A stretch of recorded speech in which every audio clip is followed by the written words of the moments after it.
Guys are good students, quieting down, that was awesome. I'd like to call to order the regular board meeting for the Panama Buena Vista Union School District scheduled for August 8th, 2023 at 6 p.m. Is there a motion to reconvene to open session? Is there a second? I have a motion by Trustee Van Auken and a second by Trustee Garcia. All in favor, please raise your right hand. We are back at open session. I would like to take a moment to read the Panama Buena Vista Union School District mission statement. The Panama Buena Vista Union School District mission is to partner with parents and community committing to a high-achieving, balanced academic program for all students, resulting in responsible, high-achieving 21st century citizens. Moving on to item number 6, action for items considered in closed session, starting with item A, which was a Government Tort Claims Act. The P-BVUSD Board of Trustees considered the application for leave to present a late claim presented to P-BVUSD filed on behalf of AI, a minor file. The board did decide that the application for leave should be denied. There was a motion by trustee Webster, a second by trustee Garcia, and the vote, Madam Secretary, was unanimous. Moving on to item B, I'm going to turn it over to the Mr. Darrell Johnson. Well, thank you very much. Good evening, everyone. Good evening. All right, come on, you know it. One more time. Good evening, everyone. Good evening. All right, I appreciate it. We are very pleased to announce the promotion of Susie Ion to the Director of Community and Family Engagement. Ladies and gentlemen, please give a round of applause for Susie Ion.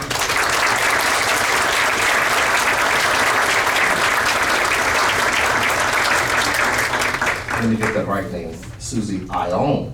There we go, got it right. Mrs. Ion has been with the district in multiple capacities since 2012. She has an impressive background in community development and a deep passion for fostering meaningful connections. With her experience and dedication, we are confident that Susie will lead our efforts to strengthen our bonds, with our community and enhance our outreach to our families. Ladies and gentlemen, Mrs. Ion.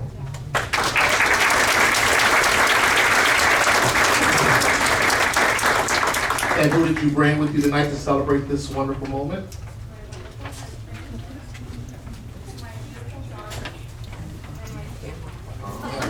Welcome. Thank you.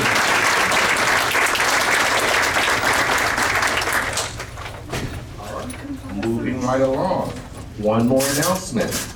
We are also pleased to announce the appointment of Andrew Tibbetts as Assistant Principal at Van Horn Elementary School. Mr. Andrew, please stand.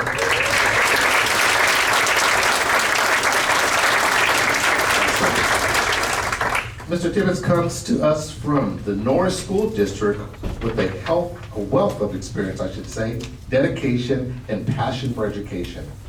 Andrew's vital role in supporting staff and students will undoubtedly contribute to the continued success and growth of Van Horn Elementary.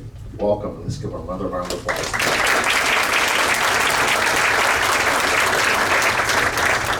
And did you bring anyone to celebrate the night with you? I did. Please introduce. My wife, her mother, her sister, our niece and nephew, my brother-in-law, and my grandparents who watched us.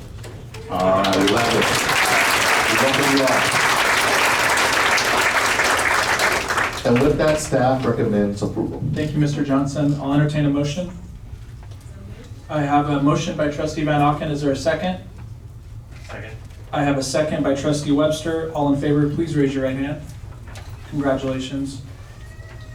Moving on to item 7, the flag salute. Please stand.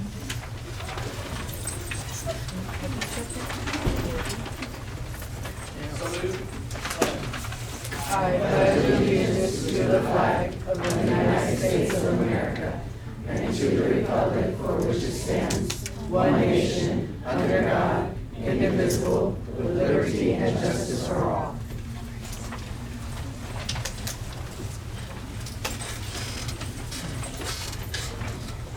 Moving on to item number 8, guests. Guests or visitors are welcome to sign the guest register, which is located in the back of the room near the door. Item 9, the minutes. Do I have a motion to approve the minutes from the July 11th regular board meeting and the July 11th special board meeting?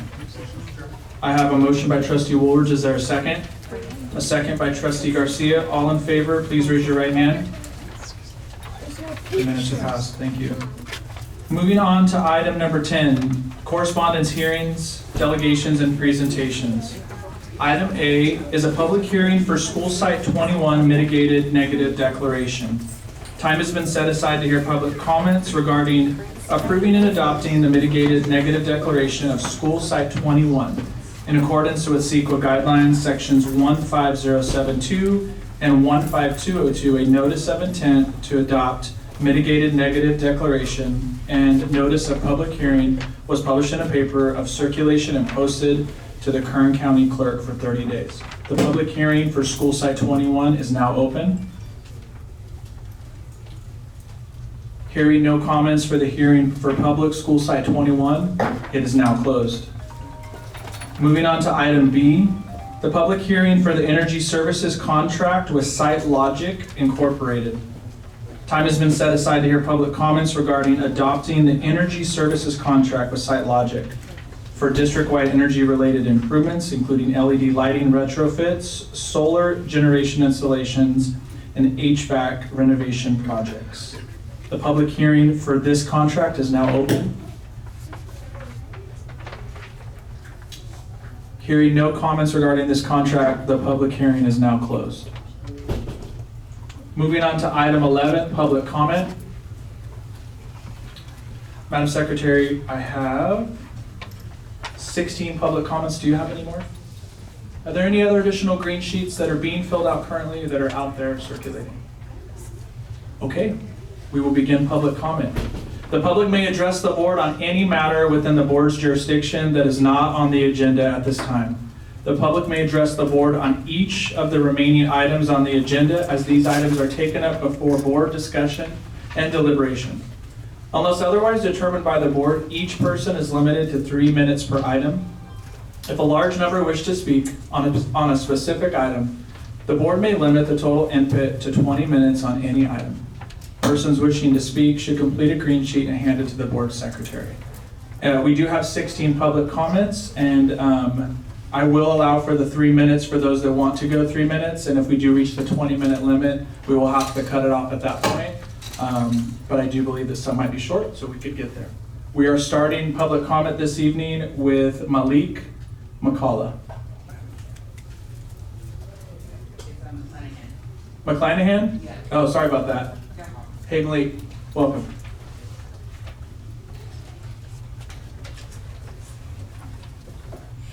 Hello, my name is Malik Planahan. I am 24 years old. I went to Castle School for kindergarten and first grade.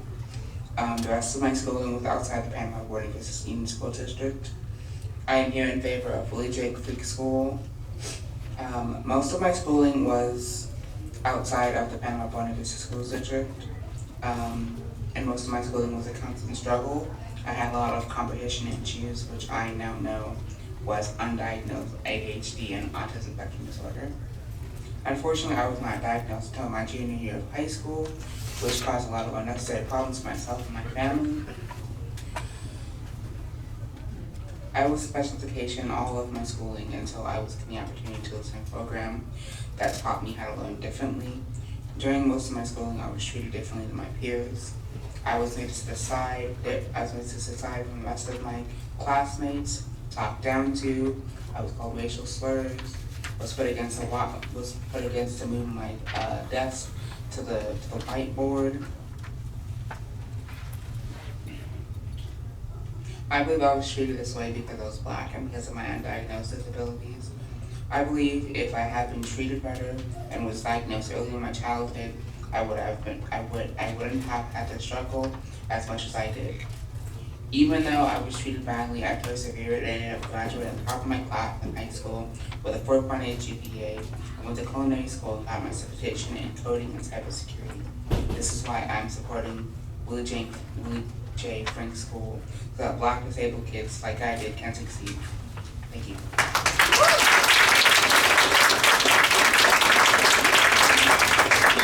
Thank you. Next for public comment is Veronica Smith. Veronica, welcome.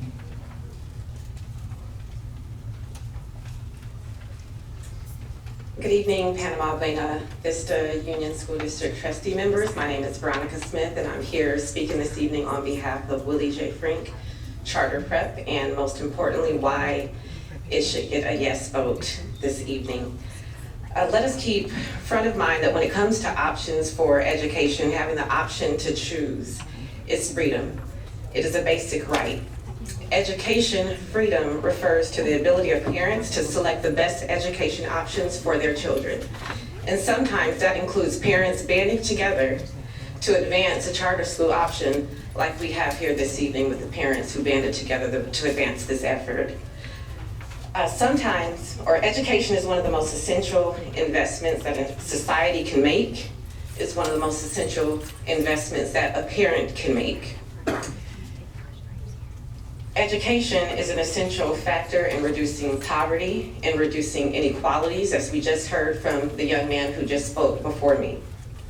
High-quality schooling is a necessary component of economic growth, and yes, that includes early education and innovations in our education system.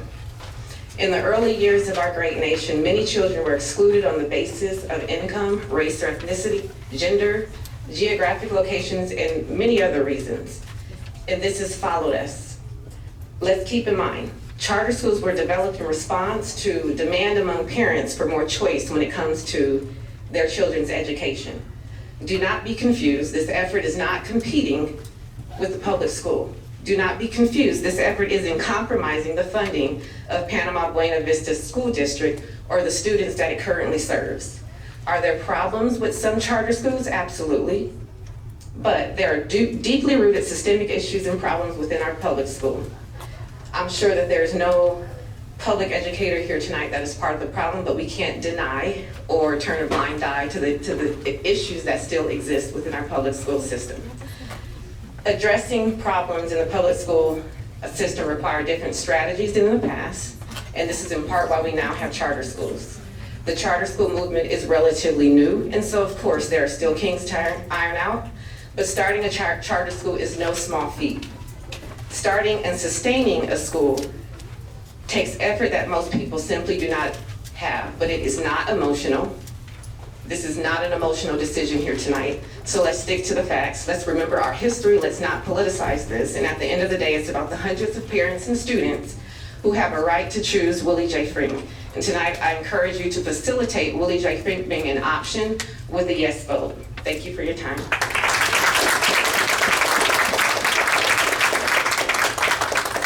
Thank you. Next for public comment, we have Empress Nonta Zikelelo. That was the closest I've gotten.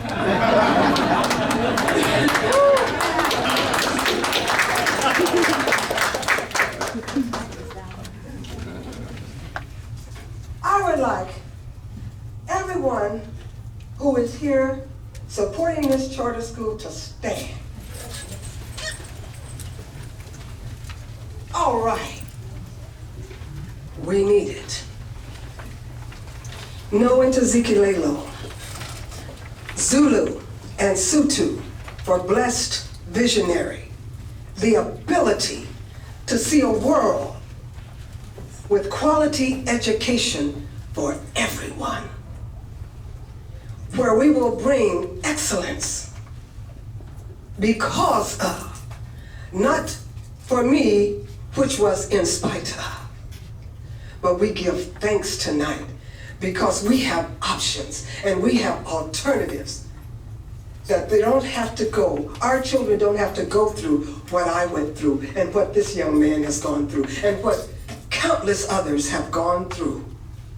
We have options and we know that this program is working, that this school is working because the tutoring program has already shown the decrease in the dismal statistics. Our children are failing at almost 100%. Totally unacceptable. I had a brother in special needs. I had a brother that went through school and all the way and couldn't even graduate high school.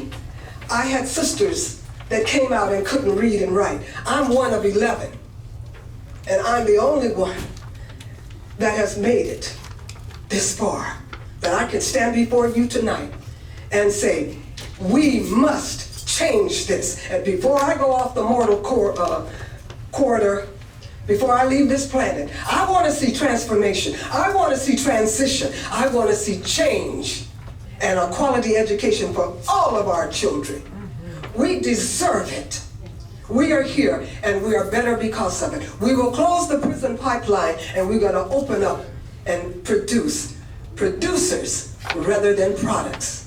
A yes vote is a must. In the words of Dr. Mary McLeod Bethune, our children will enter to learn and they will leave to serve. Thank you.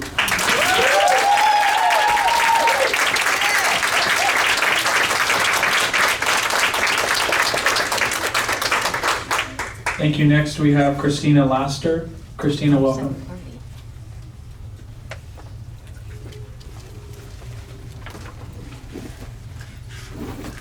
Una buena vista. everyone would like to wake up to a good view of their day and a good view of their future. So good evening, esteemed members of the board and beloved community members. I stand before you today fueled by an unwavering conviction for justice and equity. My heartfelt message will be about the pressing need for hope within our marginalized communities as one that should be viewed with urgency. The Willie J. Frank College Prep represents an offering of a beacon of hope, of light and hope, rather than an abstraction from our beloved Bakersfield. Marginalized children have been unfairly burdened by a lack of opportunities and support. The data consistently highlights and echoes systemic barriers that hinder their chances for success, perpetuating cycles of desolation.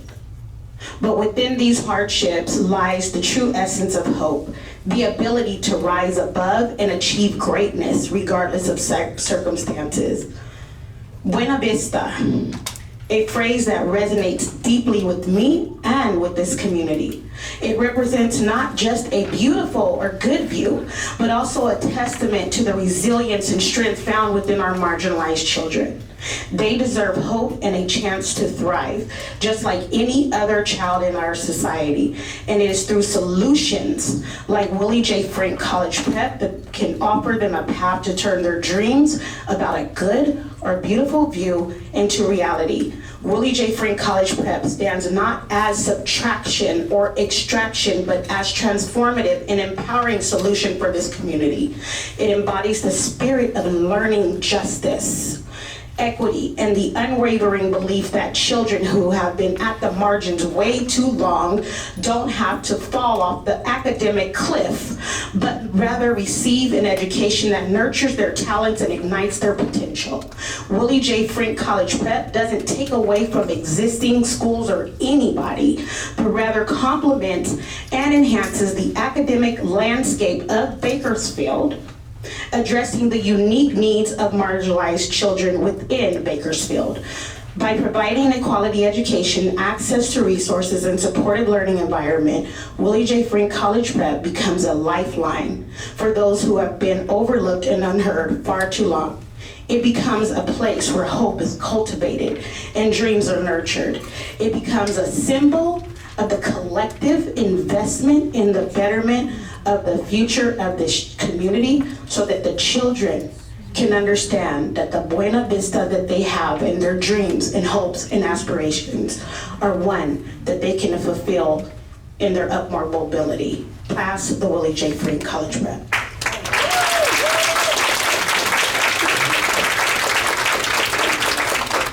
Thank you. Next for public comment, we have Margaret Fortune. Thank you. Next for public comment, I have JP Lake. JP, welcome. No? Next for public comment, I have Dr. Waller. Welcome.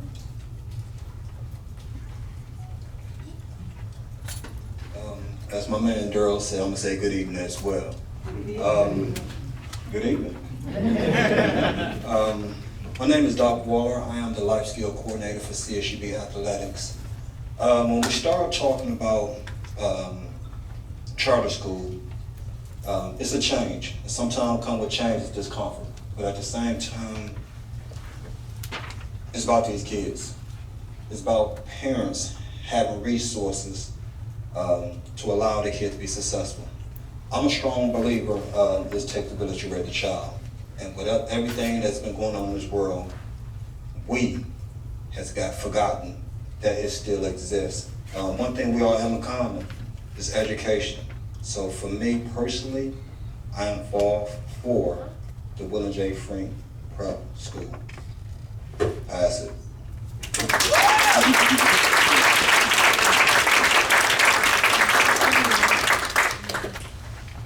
I do have a second one turned in for Christina Laster, so I'm just making sure there's not two Christinas here. No, but I can talk again. I have a second one for Veronica Smith, just making sure there's not two Veronica Smiths here. Okay, cool, just double checking. All right, next we have Aura Frank. Aura, welcome.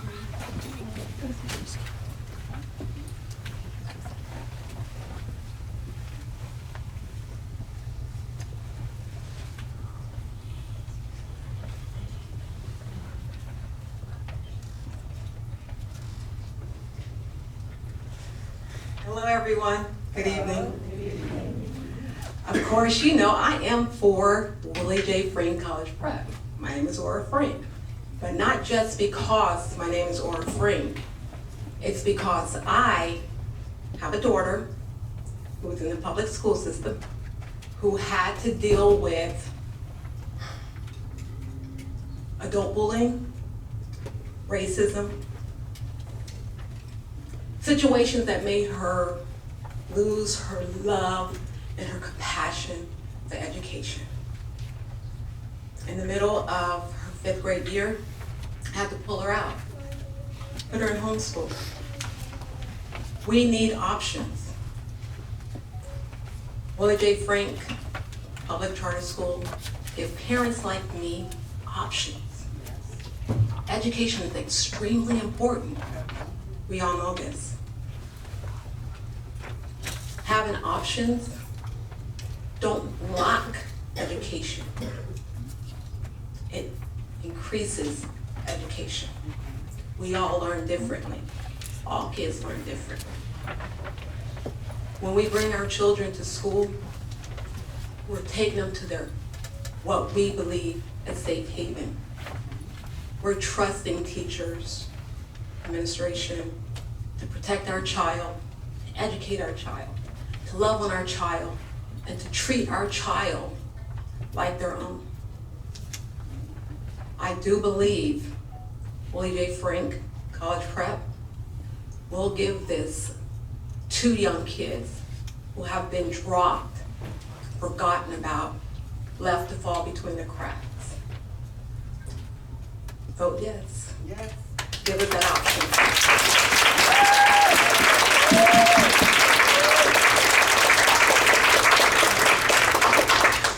Thank you. For the next public comment, I'm having a hard time reading the first name, but the last name is Rudy. The last name of Rudy, R-U-D-Y.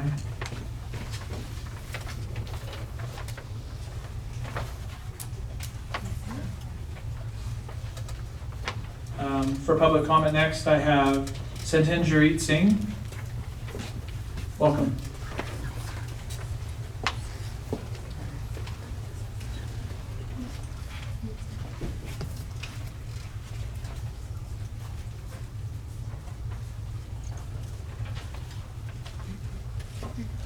Good afternoon, honorable board members, community stakeholder. My name is Sat Singh.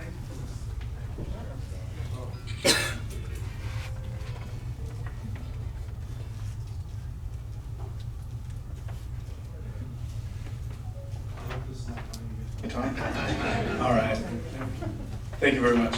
Hi, my name is Satinjarit Singh, and I am the managing director in NorCal for the California Charter School Association.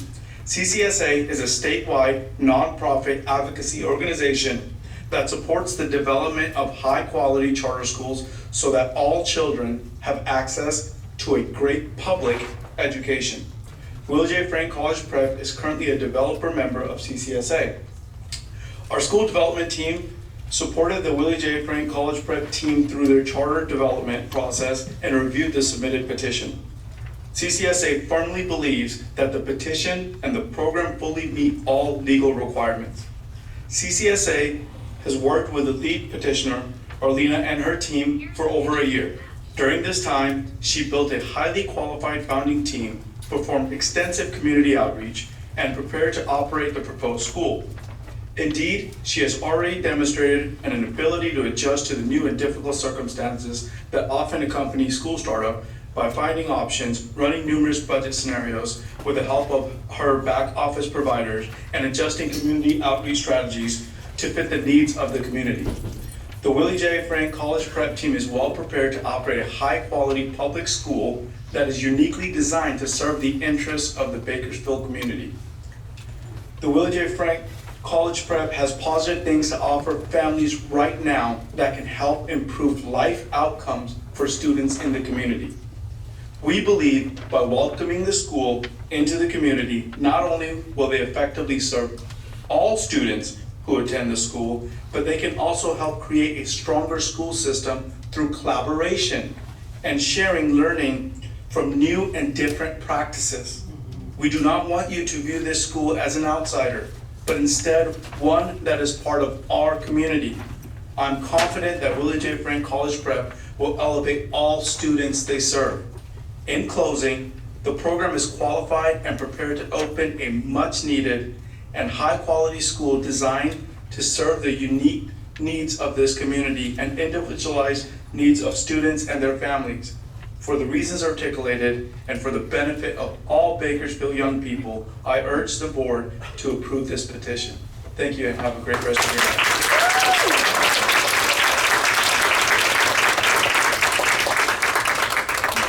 Thank you. Next for public comment, we have Olivia McIntyre.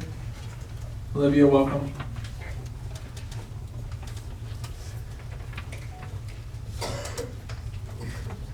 Hello. I support Willie J. Frank College Prep because it is a an environment for kids to learn and be comfortable where they're at.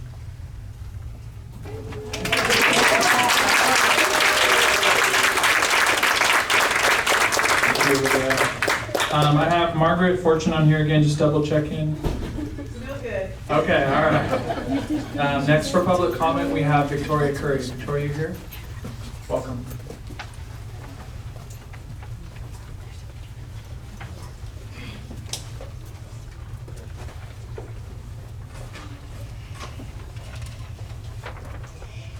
It is my understanding that the petition for the potential Willie J. Frank College Prep was brought to our district because their location falls within our boundaries.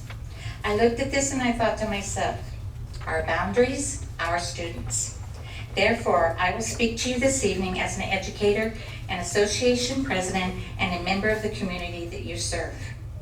I would like to share with you a story I read many times from one of my very favorite books. I recall a story of a shepherd and his sheep. The shepherd has 100 sheep and one falls back from the flock. That lamb may have been caught up in the thicket or maybe for any number of reasons. The part of the story that resonates with me is that the one shepherd left the 99 to go and get that one. He carried him on his shoulders and he brought the lamb back to the flock. You may ask why this speaks to why we are here tonight. The data is gut-wrenchingly clear. Who is our one? Homeless students, foster youth, students with disabilities, English learners, and our African American students are students of color. They are all in the margins of being at risk in their educational success. There is no acceptable margin of loss for the shepherd of the flock. Although this petition claims to be the panacea for the educational gateway of our African American students, a charter school must not be a solution that creates isolation. Isolation and segregation does not provide the answers for a high quality education facilitated by high quality teachers. Charter schools must be held accountable to our children and the teachers who serve them. What sounds good on paper, the evening news, or rallies of supporters must, and I repeat must, be as intricate and precise as the cogs of an expensive watch. It takes approximately 12 months to create a Rolex watch. Quality takes time. You must be sure that the functional integrity of this petition is deeply embedded for this charter to be approved.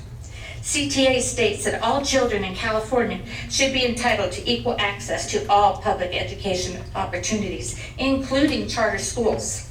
Any practices that serve to weed out certain children or families, whether intentional or unintentional, are not acceptable and must be eliminated.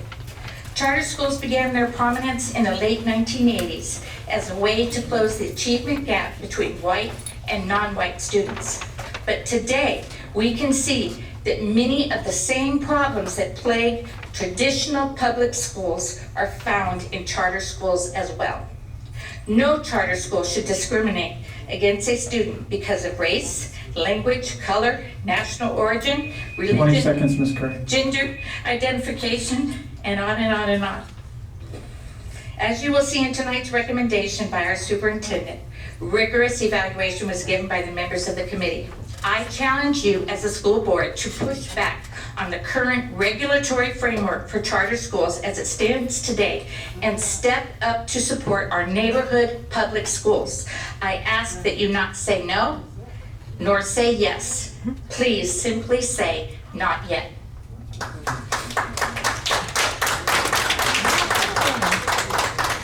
Thank you. Next for public comment, I have Nick Hill. Nick, welcome.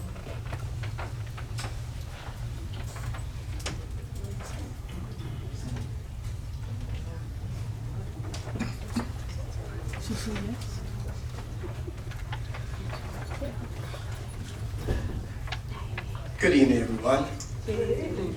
My name is Nick Hill. I'm president of the Kern County Black Chamber of Commerce. There are several reasons why you should vote yes for the Willie J. Frink School, but here are a few. First and foremost, the charter schools specifically catering to the needs of African American students can help address the educational disparities and the challenges faced by this particular community. African American students often face systemic barriers and inequalities in traditional public schools, including lower graduation rates, higher suspension rates, and limited access to advanced courses. By establishing a charter school that focuses on the unique cultural, social, and academic needs of African American students, it can provide a more inclusive and supportive learning environment. Secondly, a charter school for African Americans can help promote the cultural pride and identity. Many African American students feel disconnected and underrepresented in mainstream educational settings. By creating a charter school that incorporates culturally responsive teaching methods, curriculums, and resources, it can foster a sense of belonging and empowerment among African American students. This can lead to increased self-esteem, motivation, and academic success. Thirdly, a charter school for African Americans can serve as a model for educational innovation, and best practices. Charter schools have the flexibility to experiment with different instructional approaches, curriculum designs, and community partnerships. By establishing a charter school specifically for African American students, educators can develop and implement strategies that have been proven effective in addressing the unique challenges faced by this community. These innovative practices can then be shared with other schools and districts to improve educational outcomes for all. In conclusion, having a charter school for African Americans in Kern County is important because it can address educational disparities, promote cultural pride, and identify and serve as a model for educational innovation. By providing an inclusive and supportive learning environment that caters to the specific needs of African American students, such a school can contribute to the narrowing achievement gap and ensuring equal opportunities for all. And for this, I urge you to vote yes. Thank you so much.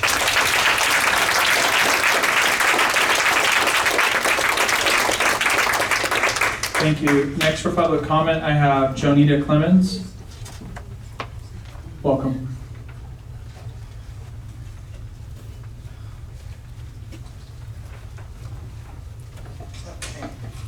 Hello, how you doing? My name is Jonita Clemens. I am a product of South Central. I'm a United States Marine Corps veteran, and I'm retired from the Department of Corrections. But today I'm here as a grandmother. I have 6 grandchildren, 4 of which are in the Panama Buena Vista School District.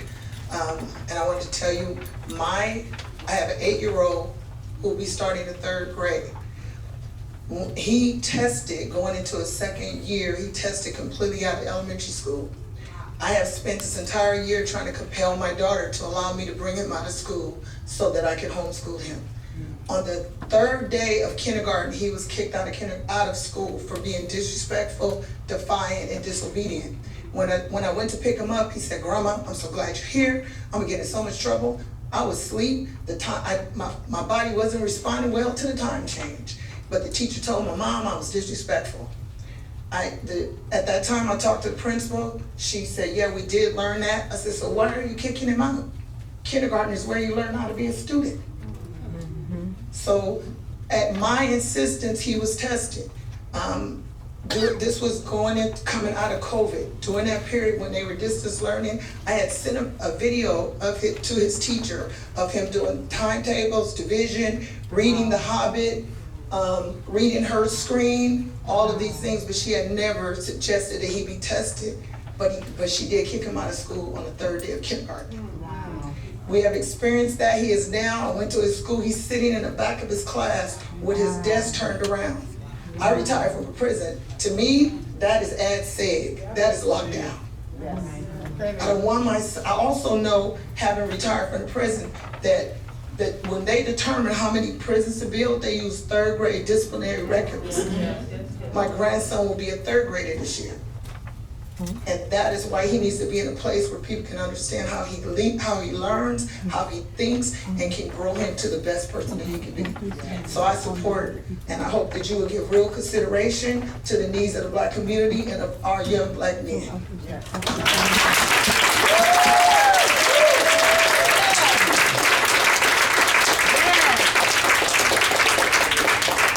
Thank you. I just wanted to double check, 'cause I know there's a lot of people here, and some people might have been outside when their name was called. I had last name Rudy. And then finally, Mr. J.P. Lake. Here. Welcome. Welcome, sir.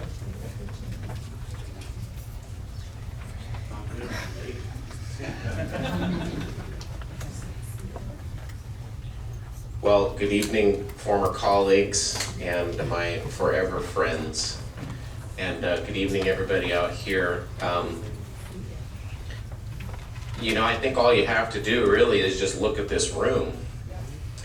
And Trustee Woolridge has said many, many times that Bakersfield in our district is a different place. He would almost say it's no longer Mayberry. And I think that's what speaks volumes to me tonight, that this is our community, and it is diverse, and it is inclusive. And for you trustees, you know your legal obligations in this matter. It's very clear that if you find this application to be compliant in the, I want to say 7 or 9 areas, I've been away from the dais here a little bit, so forgive me, that you must approve. It's not a matter of what your personal opinion is, or God forbid, the politics that we adults bring into this room.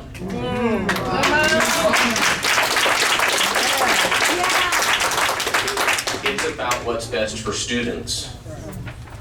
And we have here an opportunity that in my mind is no different than any other state program or funding stream or grant or other opportunity that is made available to us, and quite frankly, which we have taken advantage of as a district whenever and wherever we can. If we can implement new funding to deliver new programs that help children succeed, we are often the first in line to say, we're Panama, we're gonna try it.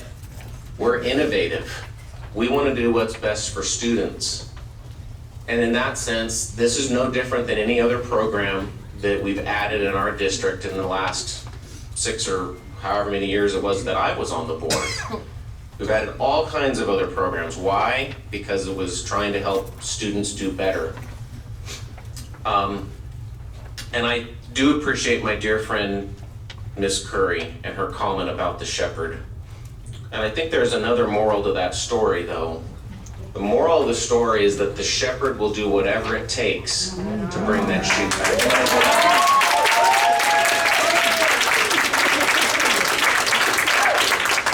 I continue to do whatever it takes to lift up every child in this district. Thank you.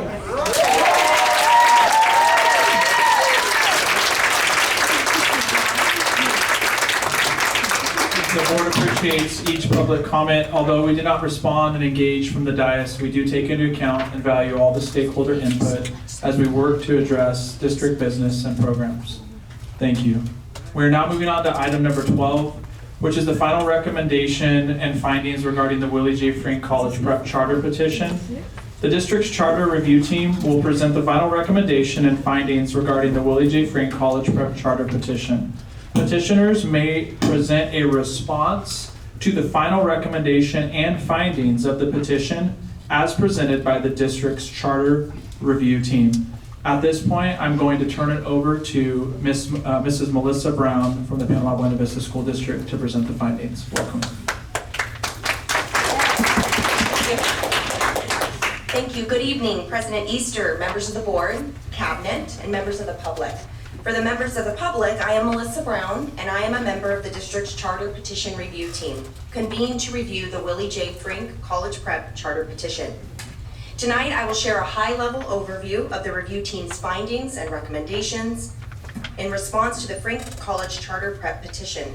The full findings and recommendations have been published online on the district's website since July 21st, more than 15 days prior to today, as required. Tonight presents a momentous decision for our Board of Education. As I understand, this is the first charter school petition in our district's history. Our district continues to strive to be a model of excellence in education for all students in our community, including African American students, students of color, and socioeconomically disadvantaged students. And we maintain high standards and expectations for any school district program, school, and or partner. After the board hears the presentation tonight from our team and one from the petitioners, the board may ask questions from either team. And then in the next agenda item, the board will be asked to either grant or deny the petition for the Frink College Prep Charter School. If it is granted, the district will be the chartering authority with oversight responsibilities for the charter. If denied, the petitioners may appeal to the County Board of Education.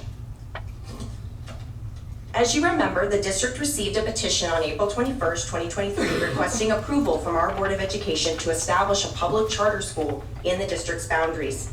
A specific location and facility was not formally identified or announced in the petition. However, our charter review team was invited to briefly tour a proposed location, which we did on July 17. This informed our recommendations and findings. Frink College Prep Charter proposes to be a site-based, dependent TK-8 public charter school and proposes to open with 150 students in grades TK through 2 in its first year of operation, 2024 through 25. Frink Inc. is the 501c3 nonprofit which will operate Frink College Prep Charter. As you've heard in prior presentations and public comment, Frink College Prep Charter plans to have an explicit focus on closing the achievement gap for African American students, students of color, and socioeconomically disadvantaged students, well over 80% of our district's student population. As you will remember, we held a board workshop on February 7th to discuss the legal standards regarding charters in general, and a public hearing regarding this charter petition was held at the board's meeting on June 13th. Our meeting tonight is within the statutory timeline for the board to review and either grant or deny the charter petition. Superintendent Russell established an esteemed team of our colleagues with expertise in key school and district operational and instructional areas. They are all here tonight. I'm very proud to have them with me and available to answer your specific questions after the presentation. Under Superintendent Russell's leadership, our diverse team of experts carefully examined the just over 400 pages of petition and appendices that were submitted by the petitioners with an open mind, a focus on the applicable legal standards for reviewing a charter petition, and a focus on opportunities for our students' success. We used the FCMAT, Fiscal Crisis and Management Assistant Team Charter Petition Evaluation Matrix, to do a thorough, legally compliant review of the charter petition. It is a robust tool with elements required under the statutory law and implementing regulations and strongly suggested guidance. You will note in our matrix, items in red are legally required descriptions and items in black are strongly recommended to ensure that a charter petition is reasonably comprehensive. If we marked a petition element as met, this meant that the petition demonstrated solid preparation and a grasp of key issues. If we marked it as not met, then this meant that the petition addressed some of the criteria but lacked meaningful detail or important or key information. As you've heard a little bit tonight, the charter school law is found in Education Code section 4700-600 and the statutes that follow. And it's called the Charter Schools Act of 1992.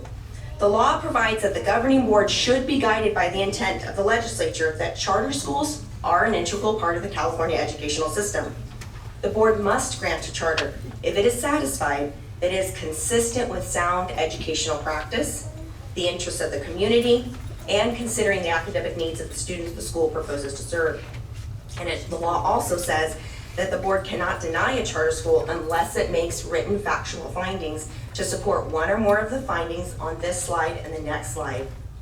Essentially what this means is even if the petition could be more thorough or more detailed in certain areas, if the overall program is consistent with sound educational practices, the board must grant the charter. We'll discuss these grounds for denial in more detail when I share our overall findings, so I won't go into them in detail right now. So, what were our overall findings of staff or our team? Our overall findings were that the petition presented significant amount of information on the proposed educational program and that it appears reasonably sound and capable of being successfully implemented. The educational program's intentional focus is to close the African American achievement gap and graduate civically aware and college-ready students. While we as a district certainly share in this laudable goal, we have identified and noted several areas of concern within the required or recommended elements in the petition. However, on balance, these areas of concern, while not insignificant, could be addressed or remedied in a memorandum of understanding between the district and the petitioners, which would outline our agreements on how to remedy those issues. So any recommendations that we make tonight are contingent on that MOU being negotiated and agreed upon.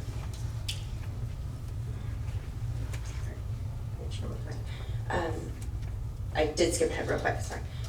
The charter team, our review team, found the following items acceptable. And so on balance, we felt that the petitioners met the legal requirements in these areas. Petitioners are passionate about their planned educational program and devote numerous pages in the petition to item number 1 here. They do have a unique focus on implementing civic and business or entrepreneurial components in their program. We did not see anything in the petition that would demonstrate the petitioners would be unlikely to successfully implement their program. They met the signature requirements, having well over the required 50% of the teacher signatures of teachers who are meaningfully interested in teaching at the school, and the parent or guardian signatures of those meaningfully interested in having their child attend the school. They also affirmed, as is required, that they will meet all statewide instructional standards, conduct required student assessments, be non-sectarian, not charge tuition, have the required number of school days, and not discriminate against students. They also met these areas that you can see here. As you can imagine, most of our time as a review team was spent on item number 5 and looking at the 15 required elements. They also met items 6 and 7 and stated that they would be the exclusive public employer of their employees. So where did we have concerns? Even though they met those requirements, where did we have concerns? There were several areas that lacked specificity, maybe were inconsistent, or we otherwise needed more information in the petition. We realized that not all of these were legally required elements, but in our effort to maintain high standards for our students and to be proactive in meeting the needs of our students, we'd like to see more detail, and that could be fleshed out in an MOU. For example, as to the instructional program, obviously an important piece of this discussion. While it's presented in numerous pages, it wasn't specific or detailed as to how they meet the needs of specific student subgroups. Petitioners claim to be able to support the lowest performing students and also the highest performing students, while also serving those with specialized needs, all in the same, sometimes block of time. Yet specific details as to how that would be accomplished with a small staff and how supplemental interventions will be implemented, monitored, and students exited from support programs was lacking. Again, though, we believe that an MOU can further define some of these issues. As to the area of students with disabilities and serving those students, a necessary component of any public school, including a charter school, although the charter petition indicates that it plans to join our district SELPA, we have not yet received a request. However, it's noted that if Frink College Prep Charter does not receive LEA status in our SELPA in its first year of operation, it will become or act as a school of our district for special education purposes. And the petition does not reference equitable contribution as required by the Ed Code. That refers to the equal share of their block grant to support district-wide special education instruction and services, including those special education instruction and services for students with disabilities enrolled in their charter school. Additionally, there isn't information in the petition as to how they will notify the district when a student with disabilities enrolls or becomes eligible or ineligible and or leaves the district. This is a significant area for the MOU. Additionally, the budget assumptions in the petition and the appendices appear inconsistent or not adequately explained as to how many of these services will be provided by the school itself as opposed to Panama Buena Vista through contracts. And you see here too that the petition does not indicate that it will provide transportation to all students. It says that it will provide transportation to students on IEPs, but doesn't describe how that transportation will be provided specifically. We think that these can be addressed in an MOU, as we understand is common practice in the charter school industry. As to an area of governance structure, again, another important area that we took a close look at. There's an inconsistency between the petition and the board bylaws, which precludes members of the board, the corporate board, from being interested persons who receive compensation from the corporation. So which we believe is the case in the petition, 2 board members are also proposed to be employees of the school. So by definition, they would be interested persons receiving compensation. The bylaws need to be amended to address this issue. Also, as to governance, there are no references to policies and internal controls to prevent fraud and embezzlement. As you can imagine, any organization such as ours or a charter school must have that clearly outlined so that we ensure any fraud, self-dealing, embezzlement is prohibited in both practice and policies regarding cash, monetary disbursements, use of credit or debit cards, and internal controls, all the types of things that you would have for any public or private business. Again, that could be addressed in an MOU, and we understand that petitioners are willing to do that and understand the importance of that. As to its element 11 of the 15 elements, the petitioners are required to state whether they plan to participate in CalSTRS or CalPERS, and there's real inconsistency between the petition and the budget narrative. In the petition itself, it says that the petitioners do not intend to participate in CalSTRS and CalPERS, which is their right, but then the budget provides funds to contribute to the state retirement systems. So we would seek clarity in that and would need an MOU to rectify that inconsistency. As to budget, I've said several times tonight that these are key areas of the petition. Budget is, of course, a very key area to ensure continued operational success. Some of the budget formulas were not accurate, and as a result, some revenue sources were over-projected. Additionally, the expenditure assumptions reflect an inflation rate of 2% per year, but we understand from the education sector that we're looking more at 3% per year. But all that to be said, again, we understand that the petitioners are willing to revise their budget narratives and their cash flow so that they can ensure continued liquidity and solvency in response to our findings and recommendations. As to the facility, the school itself, I said we got to do a brief tour of it, but the facility currently does not have appropriate safety mechanisms, fencing all around the property, adequate play area, fall protection, things like that, classroom security. And very important to us, adequate restrooms, especially for our TK and kindergarten, to make sure that they are ADA compliant and that we have an accurate number of them. And importantly as well, there was no reference in the petition or the budget narrative about the renovation costs that it would take to make sure that the school is operational by next fall. So we would suggest that an MOU and revised budget do address those issues. So as you saw in our findings and recommendation, both the district and the petition strive to close the gap in opportunities and achievement for African American students and students of color. We share in that goal.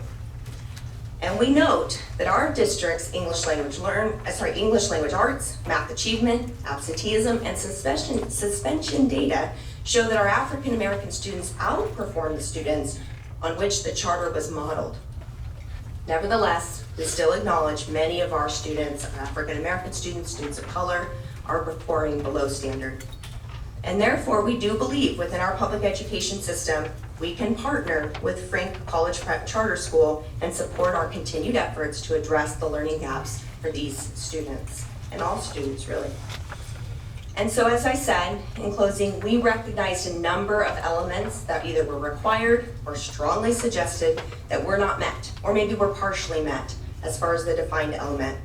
But we believe that these findings don't render the overall program unsound or unlikely to be successfully implemented, as we shared, which is the legal standard.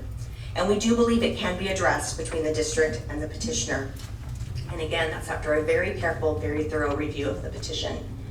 So our team, the Charter Petition Review Team of the district, recommends that your Board of Trustees approve the Frank College Prep Charter Petition contingent on an approval of an MOU negotiated between the district and the petitioner. We would ask that you have authority to the superintendent to enter into those negotiations if you wish to approve the charter. We recognize that a primary goal of authorizing a charter school is to form a partnership for our students in our community and to provide high quality education to them. We will endeavor to do that for the benefit of our students, including those with the most significant needs. Thank you for your time tonight. And that's the end of our presentation.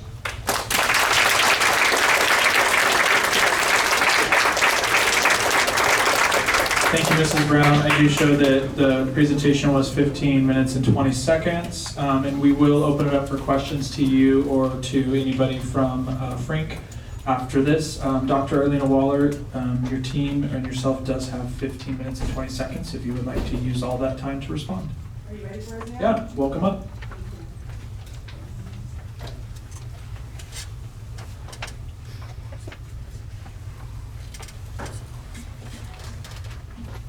And then if you could stay there at the end, and then if any trustees have questions for you guys or for Melissa Brown, we will ask questions at that time, okay?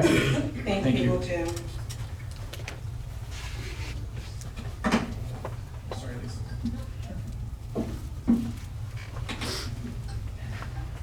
So thank you so much. I want to say to Superintendent Kata Russell and her esteemed team, thank you for your grace and your patience during this process and for being open and understanding we all have the same mission, is to provide an opportunity for families who need choices.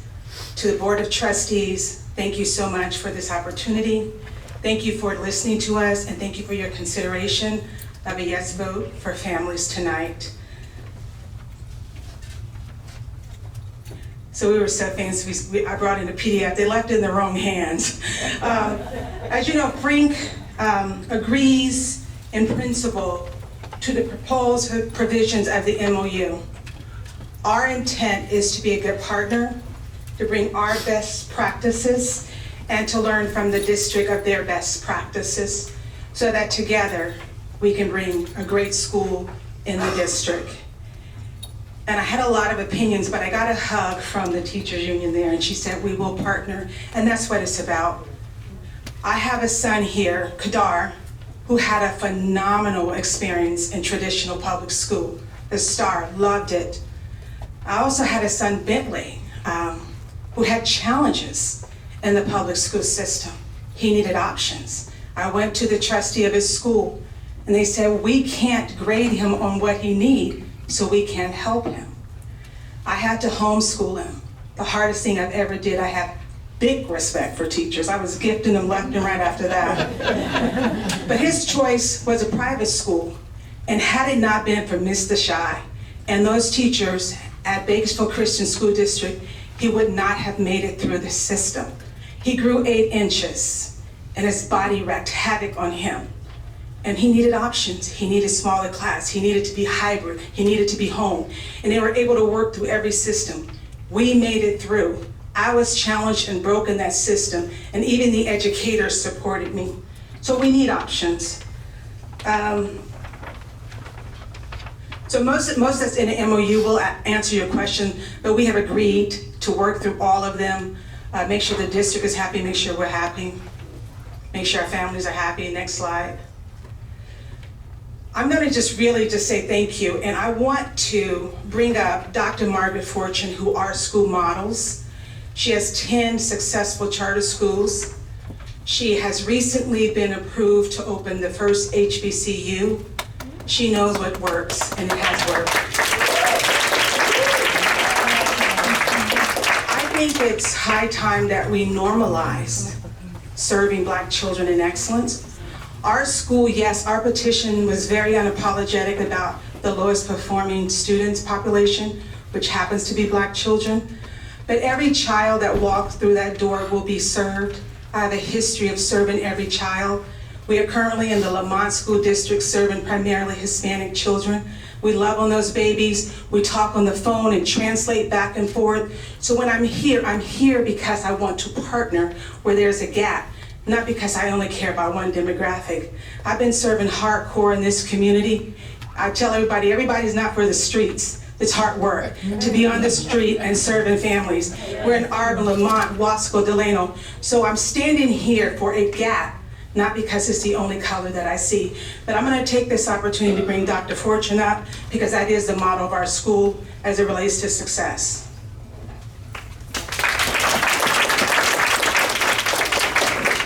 Thank you, Arlena, and hello to the Board of the Trustees and to the Superintendent.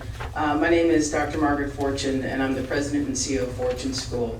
I have founded 12 schools, preschool through 12th grade. Our high school is an early college high school, so it's a partnership with our local community college, which is Cosumnes River College, and Cal Poly San Luis Obispo. Our seniors graduate having the opportunity to have an associate's degree, and if they are competitively admitted into Cal Poly, they get a full ride scholarship. We were very excited to hear from the president of Cal Poly that they have increased our allotment of full ride scholarships from 10 scholarships a year to now 20 scholarships a year. We just recently started 2 preschools. And they're just as cute as the Dickens. And I'm glad to be here in Bakersfield. I made the 4-hour drive from Sacramento to, and believe it or not, it's cooler there. But I'm here because in 2019, Arlena Waller and members of her team came and visited my school in San Bernardino, Hardy Brown College Prep. And many people come and visit the school and they enjoy their experience and they say, gosh, I want to do something just like this. I want to tell you that actually no one has, except for Arlena Waller.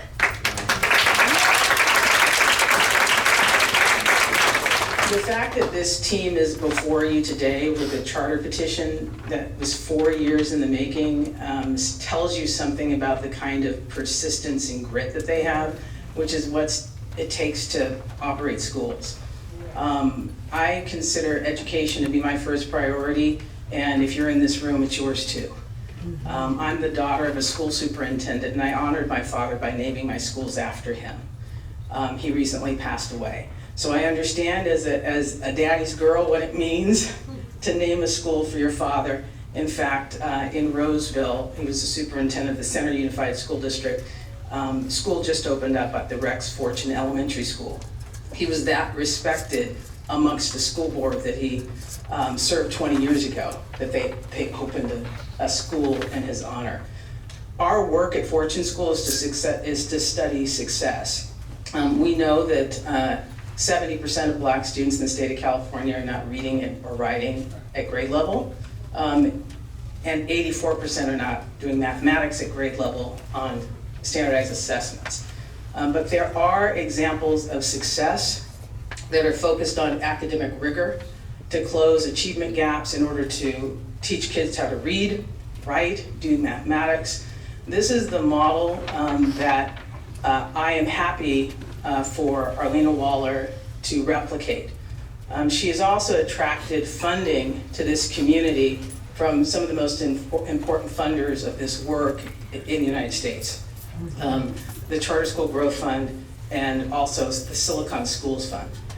What that means and the significance of that is that it means not only does she have the funding to start up the school, which is a hard thing to obtain, but also the technical support to do the work. Arlena's team came and participated in a year-long school leadership program, a cohort-based program at Fortune School.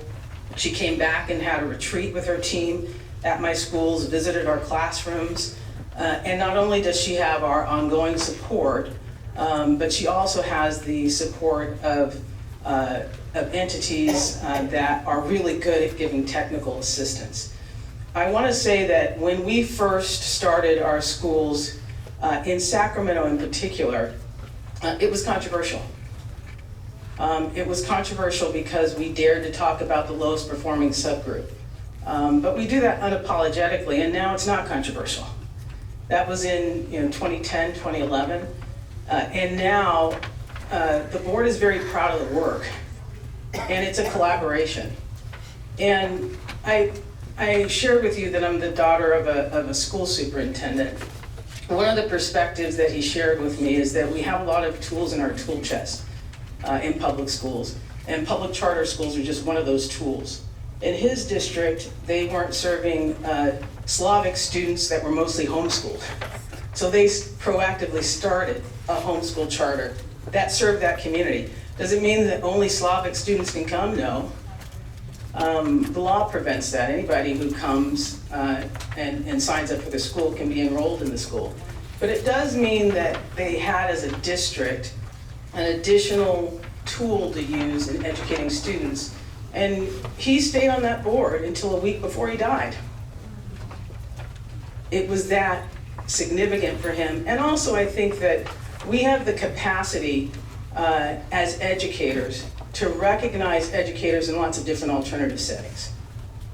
Whether it's alternative education, whether it's independent study, or whether it's a public charter school.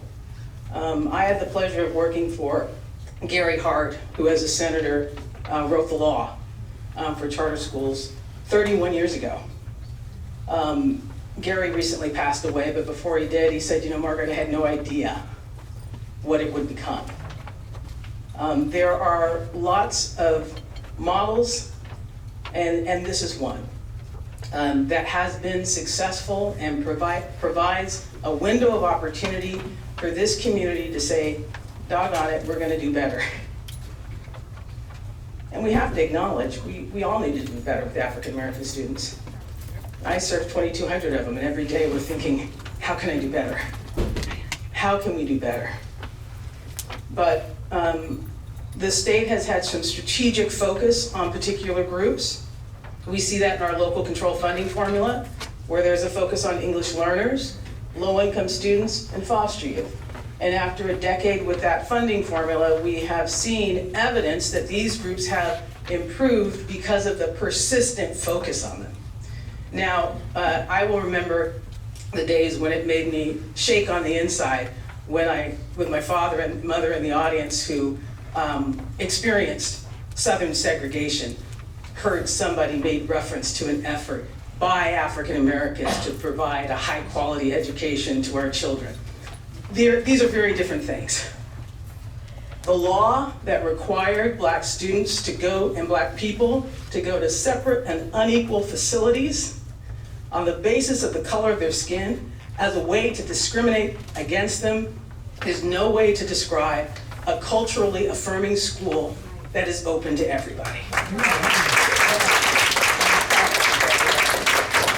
And we must reject, all of us must reject that type of language, and also the idea that not now. I mean, that made me think of a letter from a Birmingham jail from Martin Luther King. The time is now. We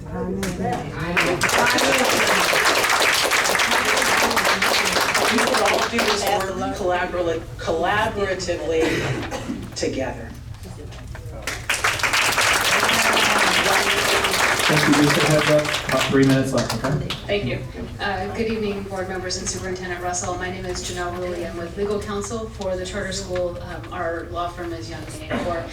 I don't know if I ever would have agreed to speak tonight if I knew that I had to go after Dr. Fortune. That is a tall order. I will say though, once again, we appreciate staff's diligence in reviewing this charter petition. I've been doing this for a long time. I don't know the last time I've seen a 47-page staff report that went through in such great detail. So kudos to the staff. We really do appreciate the efforts. And I will say that it appeared to me as somebody reading that staff really got there on their own. This was a completely independent review of experts in their fields, and they, in reading the petition, they got there. They saw that there really is something here and that this charter petition does meet the legal requirements for approval. One of the things, I'm mindful of the time that we have left, one of the things I heard tonight that I found jarring, and I imagine most people did, was the concept of our boundary, our kids.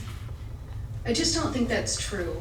I think that school districts don't own children and charter schools don't own children. I think they belong to their parents. And parents get to make a choice.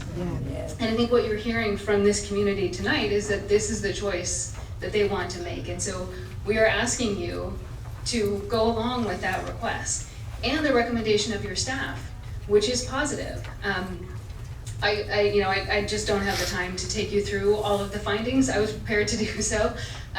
But many of them, I will say, they are marked as met. And then, there's a little bit sort of more to do. The charter school is absolutely willing to sit down with your staff. They've been collaborative. We will step through an MOU, and we would be happy to do so. I'll leave the last minute or so for Arlena.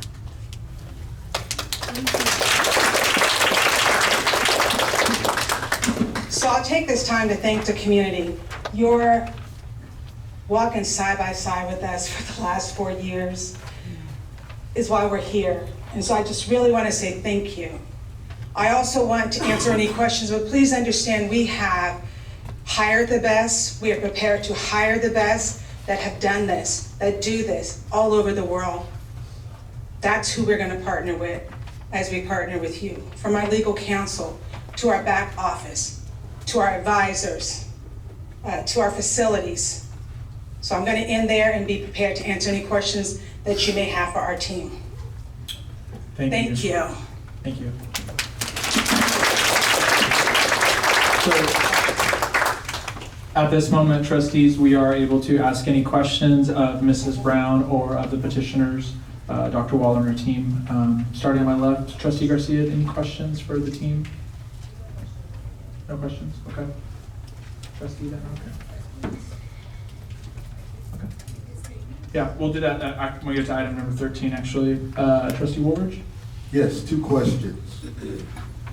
And thank you, Dr. Walton, and for this opportunity.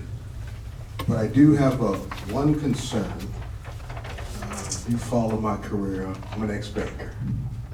So budget is everything to me, and that kept coming up. Does the charter plan on hiring a competent business officer within the margin of time with the MOU? So we will be contracting with EdTech, who does the budget for both of our top charter schools here. They know charter school, they know budget. As you know, preparing a budget, things change very quickly. Budgets shift, numbers shift. We're willing to pivot and correct anything that needs to be corrected in our MOU. Also, if we put a facility, $1 million for a facility, and we do not have that facility under contract, again, our numbers will be wrong. We are prepared to find the facility, rather go on contract with the facility, find out everything that needs to be done, correct the budget in the facilities in any other area. It will be strong because we have strong back office. Did that answer your question? Yes, ma'am, thank you. And second question, how much time before, how do I ask this? How much time do the parties have to come up with an agreeable MOU? How much time are we given? Is that for Mrs. Brown? Is that for council? Is that for council on the Frank? How much time do they have for the MOUs to be approved and come together? I'll take a first stab at it, and I know that Janelle will probably disagree with me because that's what we do, we're lawyers. You guys negotiate collective bargaining agreements. This isn't that tough, especially since we have a list of things that we're going to be talking about. And all we have to do is decide how much goes in to each one to solve the problem for all of us. Not everything that is said in those findings necessarily has to be in the MOU. There are a few that do. We have complete assurance from the charter school petitioners that they will work with us. We will negotiate. How much time will it take? I don't know. I anticipate that we will all want it done as quickly as possible. I would like to be able to report back next month's board meeting that the mutually agreeable MOU has been reached. I just can't give you the guarantee on that. But it will be as quick as possible because the state doesn't like it.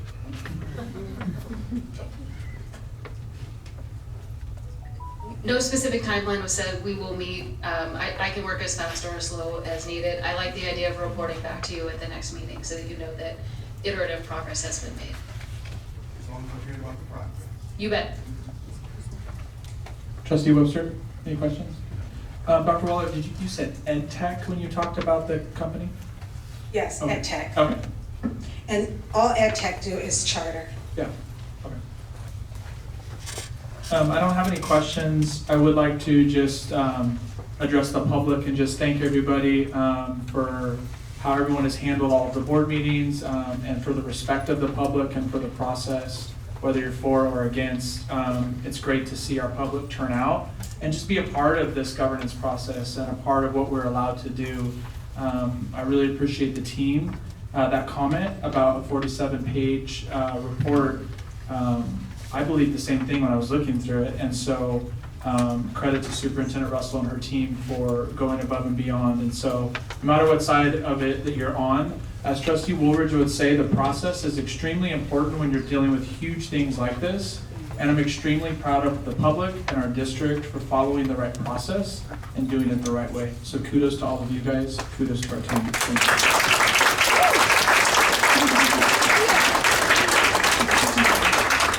So we're going to move on to item number 13, and when we move on to item number 13, I will allow the board members to make any comments or for us to have any discussions at that point.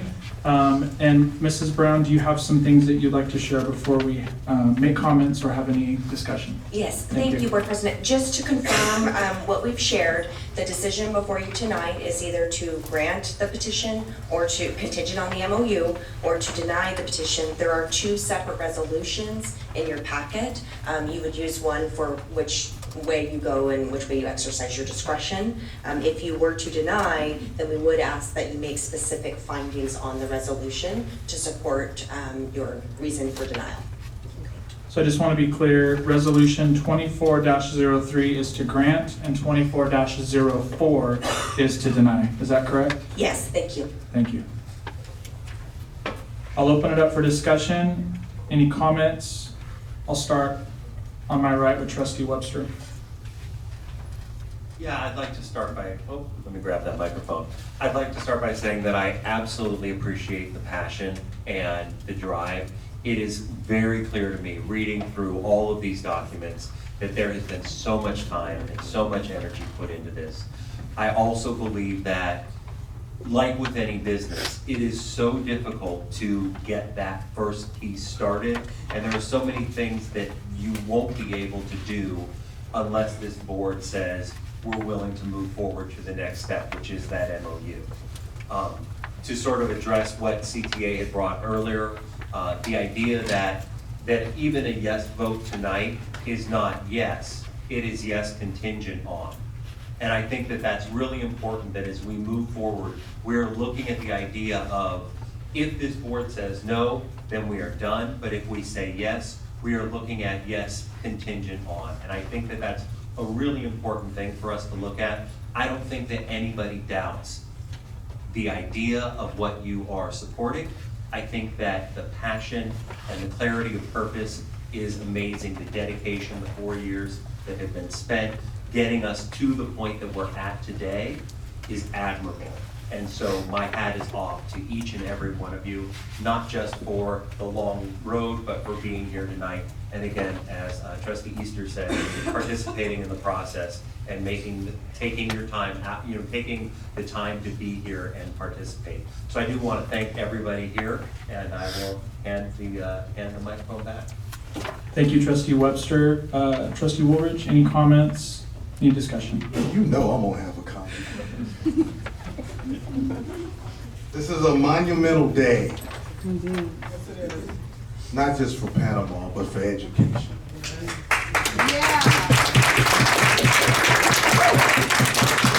You know, Dr. Fortune, who I have admired from distance and afar, quoted Dr. King. She's correct, and I'm gonna get to the second half of that quote, when he says, the fierce urgency of now. This charter, I believe, will meet the needs not only just African American students, but all students. We all are wearing different suit coats. We're all not 42 regulars, ladies and gentlemen. Some of us are 38 longs, 42 shorts. In my case, I'm not gonna tell you my size, but we're all different sizes, we are. So not every child fits the education the way we want to put them in a box. I firmly believe in private education. I firmly believe in public education. I firmly believe in parochial education. I believe in homeschool, whatever that child needs. So we need to consider that, as my former colleague said, to take the politics out of it. This is very simple. They either make it, colleagues, or they don't. We believe they can do it, or they can't. And our capable staff has said they can do the job, and I trust our staff. So our data speaks for itself here in Panama. Just don't let that resonate. Again, this is about the students, not our political views, not how we believe yes or no. It's about the data, and the data speaks for itself. So with that, I want to, my colleagues, I wholeheartedly support the freedom of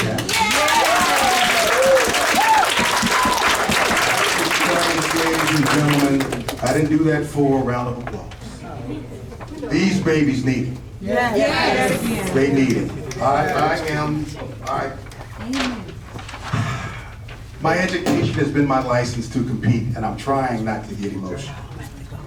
It's my education while I'm sitting in this seat that made it available. So with that, before I get too emotional, how much this brings to me, I'm gonna shut up, Mr. President. Thank you, Trustee Woolridge. Trustee Van Auken, comments, discussion? I just want to thank both teams for all the hard work. This is, quite a document. So also I appreciate, Melissa, I appreciate the data at the end of the document, Panama's document. I think it showed that Panama teachers are working hard, and I shout out to them. Thanks to all the Panama teachers who do such a great job every day, and their classroom aides as well. And also I want to thank the charter for their timely response to all the MOUs, and I appreciate that too. So thank you. Good job, everybody. Thank you, Trustee Van Auken. Trustee Garcia?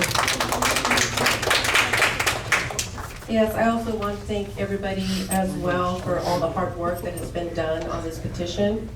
When I first got this huge binder, I read every single page of it because it was new to me, and I wanted to make sure I knew what I was doing and what I was going to be voting on. I also, I was in public education. I also raised my kids in public education, but there was a point in time when they first started school, I did put them in private school. because I felt like they weren't gonna get the proper education in public school. But I say that because they didn't last that long in private school, because there was still bullying, there was still fighting, there were still suspensions, even in private school, even in charter schools. So I decided to put my kids in public school, and I was a parent that was very involved with my kids. I made sure that they did their work, I made sure that they were involved, and I was involved. I was always at the school, I was in parent club, and I just made sure I was there. And that's a lot of things that I see when charter schools open up or private schools open up, they're say that they're for the most needy students, they say they're for students of color, but a lot of times what I have seen is that these schools open up, these charter schools open up, and they're mainly for parents who can provide the transportation for those students to go to the charter school or the private school. They can make sure that they get there. So what I just want to say is that I totally believe in charter schools, private schools, just like Trustee Woolwich said, that whatever we have to do for our students to succeed. So what I would ask is that charter schools try to look into providing transportation for all students. Because we're gonna have these students that maybe their parents are not involved with them as I was with my children. We have some of those parents that they work at different times. They can't take their kids to the charter school. So I would ask that we somehow look into providing transportation for when these charter schools open up, so it can be for every student and for all students, and so that all students can succeed. I also want to say that I believe that our district has worked really, really hard. I've been in this district, my kids went through this district, I have a granddaughter in this district, and I would like to say a big thank you to all the teachers, staff, who do tremendous work each and every day. I think we all work hard to do whatever it takes for our students to succeed. As I was looking at the petition, and I was looking at the schools that are under the Fortune School of Education, and I saw 8 schools that are under Fortune schools. And as I was looking at our numbers in our kids platform, and I was also looking at the numbers for the Fortune School of Education, we're pretty much the same when it comes to our students. We're striving to help our students achieve, but no matter how hard we try and what programs we develop, we will not succeed unless we are all on the same page. I talked about transportation already. If we can provide that, then you'll get those students who parents can't afford or take the time to transport their child, then they can also succeed with the charter school. We all still need to do more, including the charter schools. My final thoughts are, let's work together to help all students. We are in a community, and communities work together for the common interest. I would also like to say that I would like to see, I did some research also on Ms. Walker and all your outreaches that you do. I would like to see your She Power, your A-Step, your Caught Up in the Game. Use those platforms to come to the public schools as well and provide an assembly, provide information for all of our students, and especially the African American students, to speak to our students, whether it's at an assembly or an after-school program, to encourage them as well from your programs. Let's empower our students together. Thank you.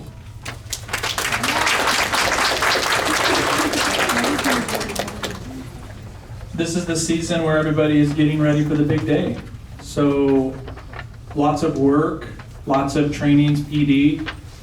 Parents are taking their kids back to school shopping, and my wife did that today. Teachers are getting their plans ready, their anticipatory sets, and all of the great things they do with their lessons. There's so much work that goes into building up to August 16th.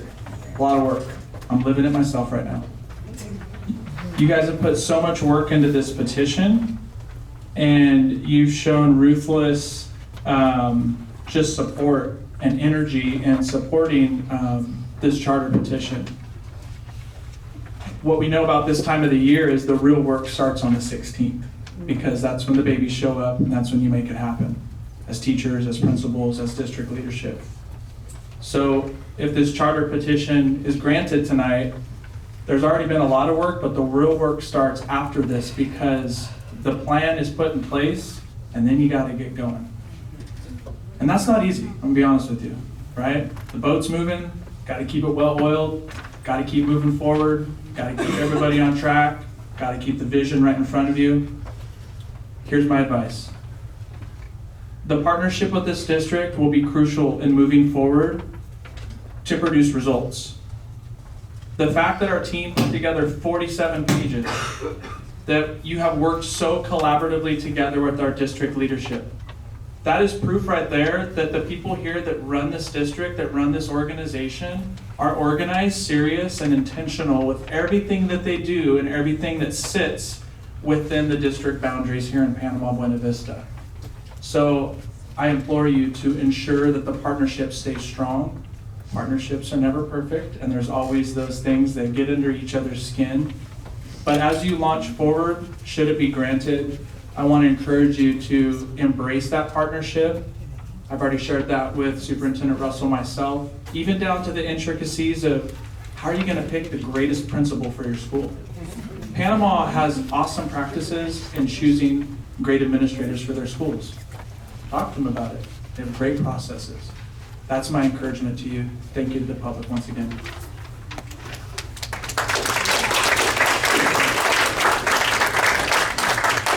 With that being said, I will entertain a motion to either approve Resolution 24-3, which grants the charter, or a motion for 24-04, which denies the charter. Is there a motion? Mr. Chairman, it's my pleasure to ask the board to approve the Willie J. Frank Charter Prep petition using Resolution 24-03, contingent on the MOU going forward, Mr. President. I have a motion by Trustee Woolridge to approve the Resolution 24-03, which grants the charter contingent on the MOU. Is there a second? A second. Oh. I'm going to give that to Trustee Van Auken because I think she went first. A second by Trustee Van Auken. All in favor, please raise your right hand. Congratulations.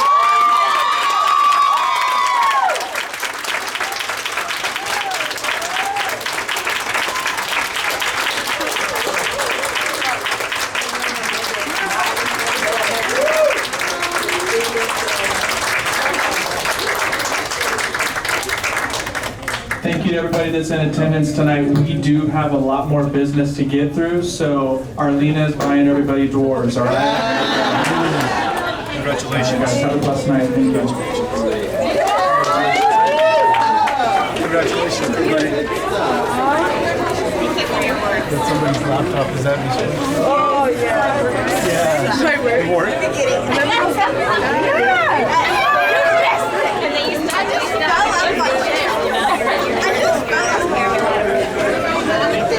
Now the work begins. Yeah. Nice call. How long have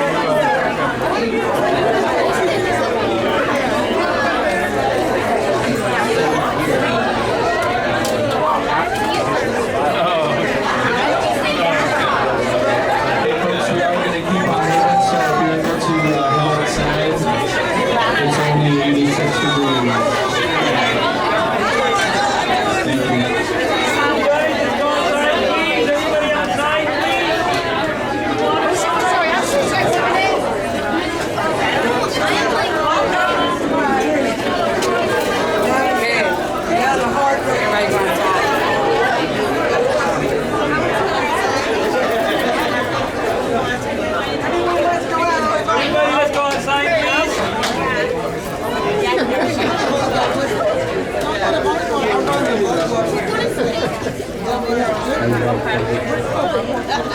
She likes it. And she's good. She's a little plumper.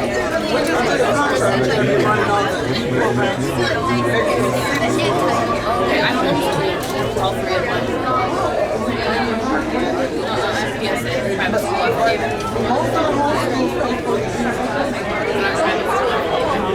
I do okay. You know somebody. Okay. I'll Facebook him.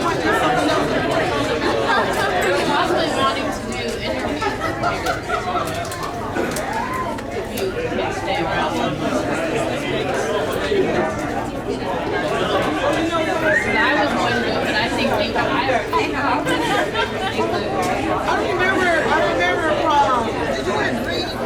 Like a beige green costume.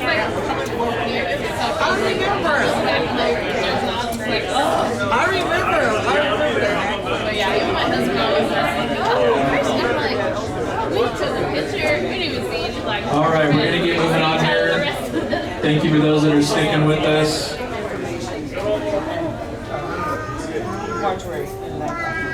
All right, moving on to item number 14, reports from the superintendent, staff, and board members. I'm going to turn it over to Superintendent Russell. Take it away. Yes, thank you, and good evening, everyone.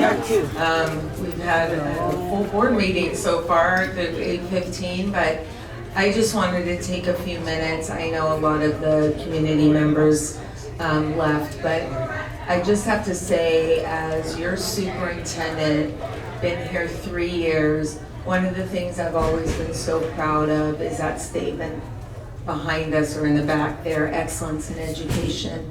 And what I think we all saw as part of this process is trying to always continually meet that. You heard a lot of conversation and from our team about we chose a rubric that was above standard because we expect the best. And so I'm very proud of that. I'm proud that we continue to bring it back to the students, no matter who was up speaking, whether it was our staff, whether it was the community, we're coming back to the students and what they need. And that collaboration, as you heard from some of our trustees, is not easy. It's gonna take continued work to make sure that we close those gaps, and we will not stop until they're closed. And so I do want to also take a moment, because I am very, very proud of this team sitting in the front row. This team went above and beyond, hours and hours and hours of work to make sure, even though, we all came in with our experiences, some none, no experience looking at a charter, to some that have tried to open a charter. We had a wide range of folks, but we kept coming back to the guidelines, the parts that we knew they had to meet, but we still wouldn't stop there. We wanted to put in those other things that we believe here in Panama are important for our students, which is why we chose that rubric, which is why we put some not mets and partially met on things that it can approve without it, but we wanted to put it there. And what that high expectation does is that now anybody that had a chance to look at the response, they're willing to go into an MOU on those strongly suggested, which I think is a win for everybody and a win for students. So thank you personally. We had Nancy Gordon with Health, Safety, and Wellness. Thank you. Melissa Wood, Special Services. Katie Gonzalez, Fiscal Business Operations. Beatrice Gray with Instruction. And Melissa Brown with Human Resources. And our team has continually said what Melissa Brown was able to do to take months of work, a 400-page document, and all that, and put it in a nice little 15-minute package. Thank you, Melissa Brown.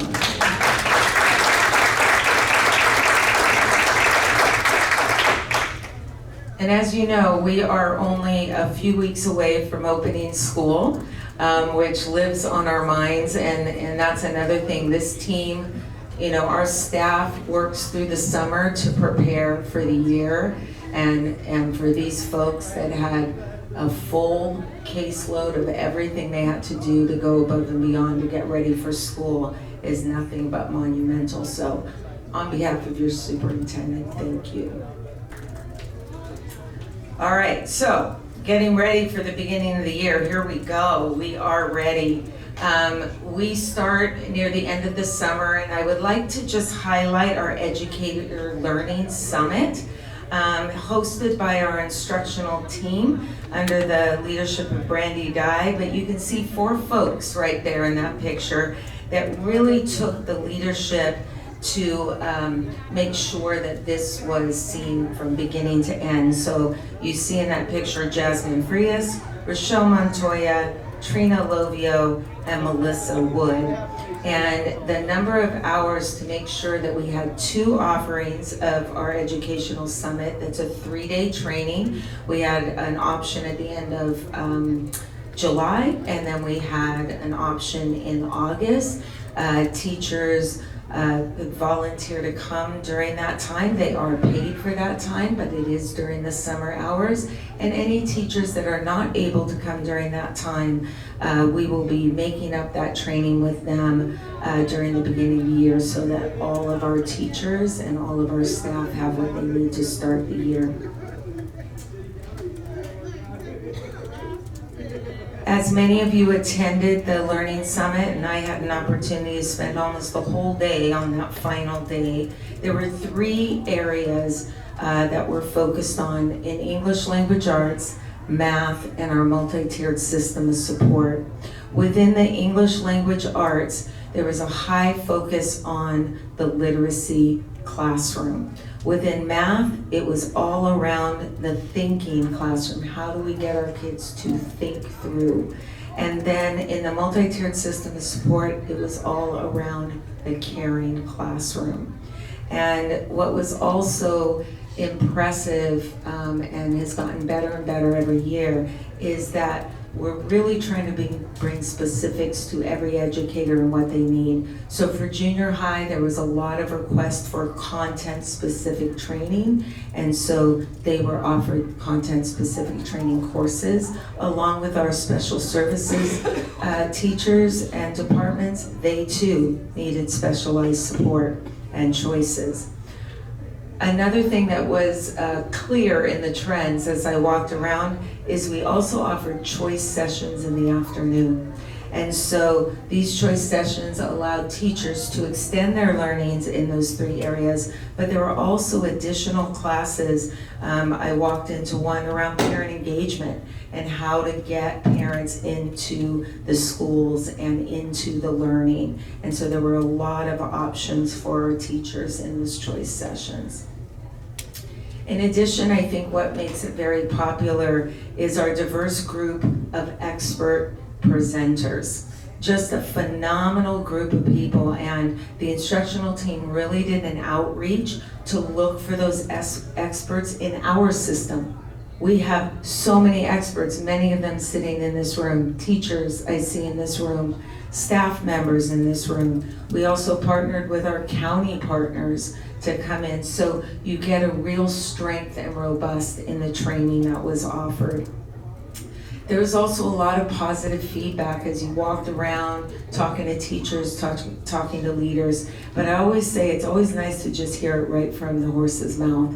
So I picked 2, they're a little more than a quote, but if you could indulge me, I'd like to read these. The first one came from a teacher who support our students with special needs.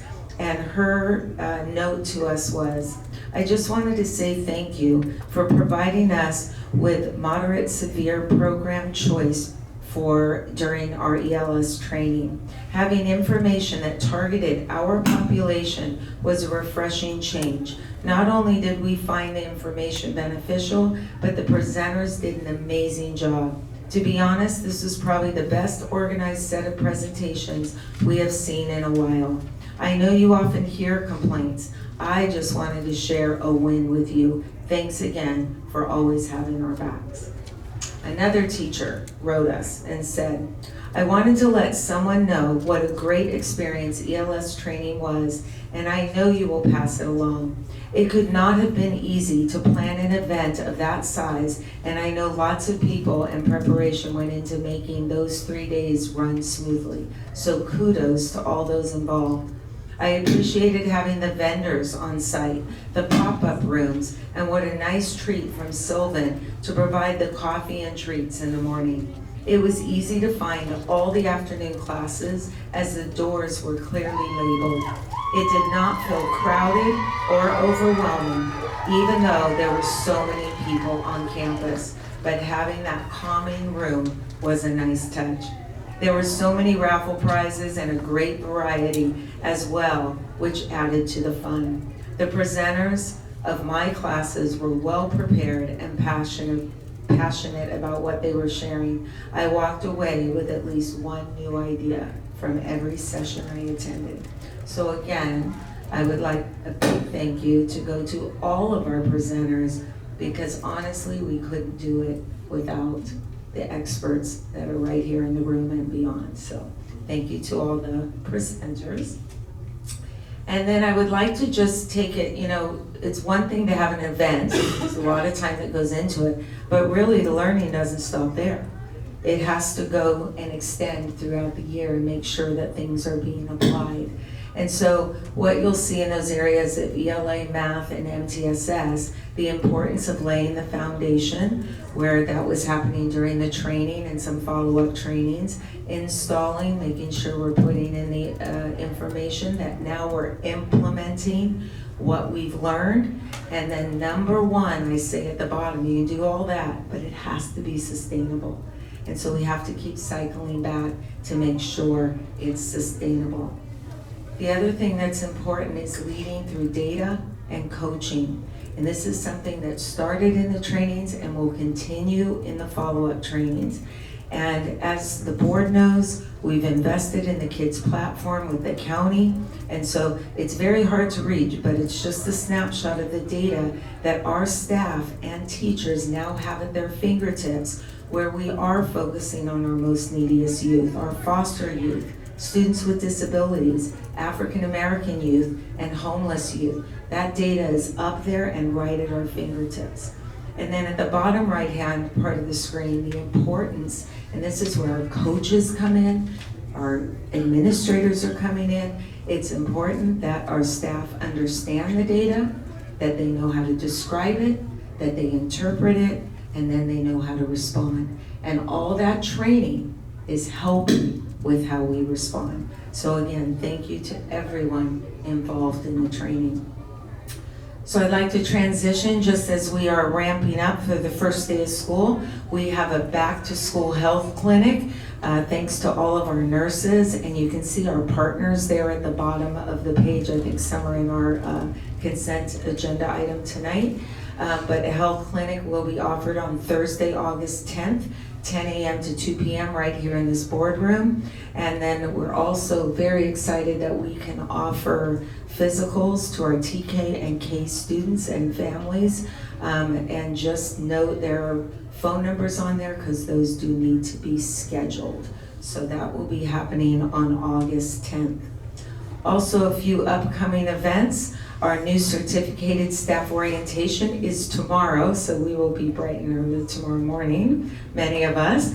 Welcoming, that will be at Highgate, and we'll be welcoming our new teachers and staff, certificated staff, and going through all the onboarding and introductions and welcoming to make sure that they are ready for the first day of school.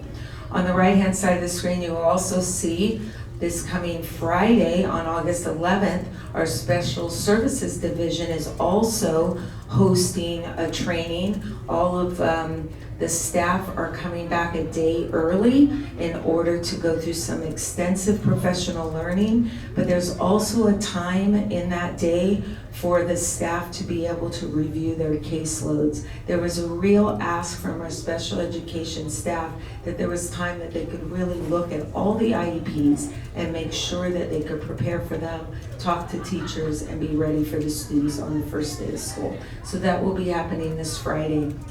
And then in the center, to say I'm very excited about this one, we are bringing back our all-staff convocation that will be on Monday, August 14th. This will be my first one as a superintendent, so I am thrilled and excited. I have big shoes to fill, but I am looking forward and mostly just looking forward to get everybody in the same space together to celebrate accomplishments and launch the year. And in the meantime, we will also be having a lot of fun. So looking forward to that. And that's all, of course, in preparation for our first day of school, beginning Wednesday, August 16th. And so before we meet again, school will be in. So I wish everyone in the audience and anyone watching online, when they watch it back, a great start of the school year. And with that, I will turn it back unless you have any questions.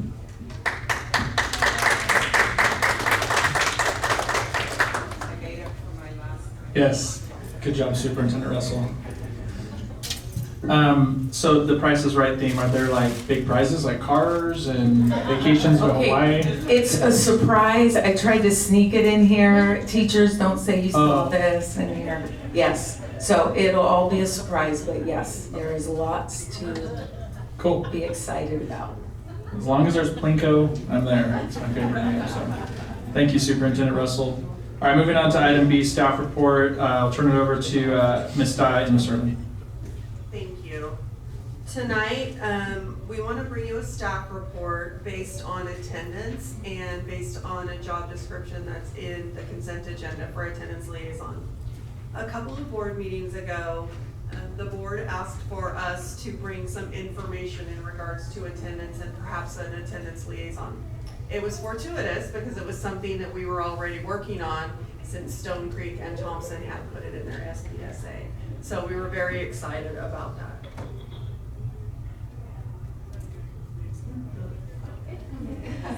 Yay, I don't know what to do without the visual. So with that, the purpose of tonight, the Ed Services Division, we've been studying attendance for the last year.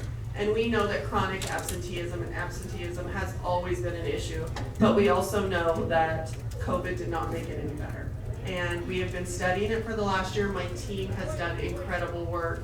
And with attendance, I have to give a special shout out to Maricela Sanchez, who has gone above and beyond to lead the attendance charge with that. So she is. Maricela, please stand up.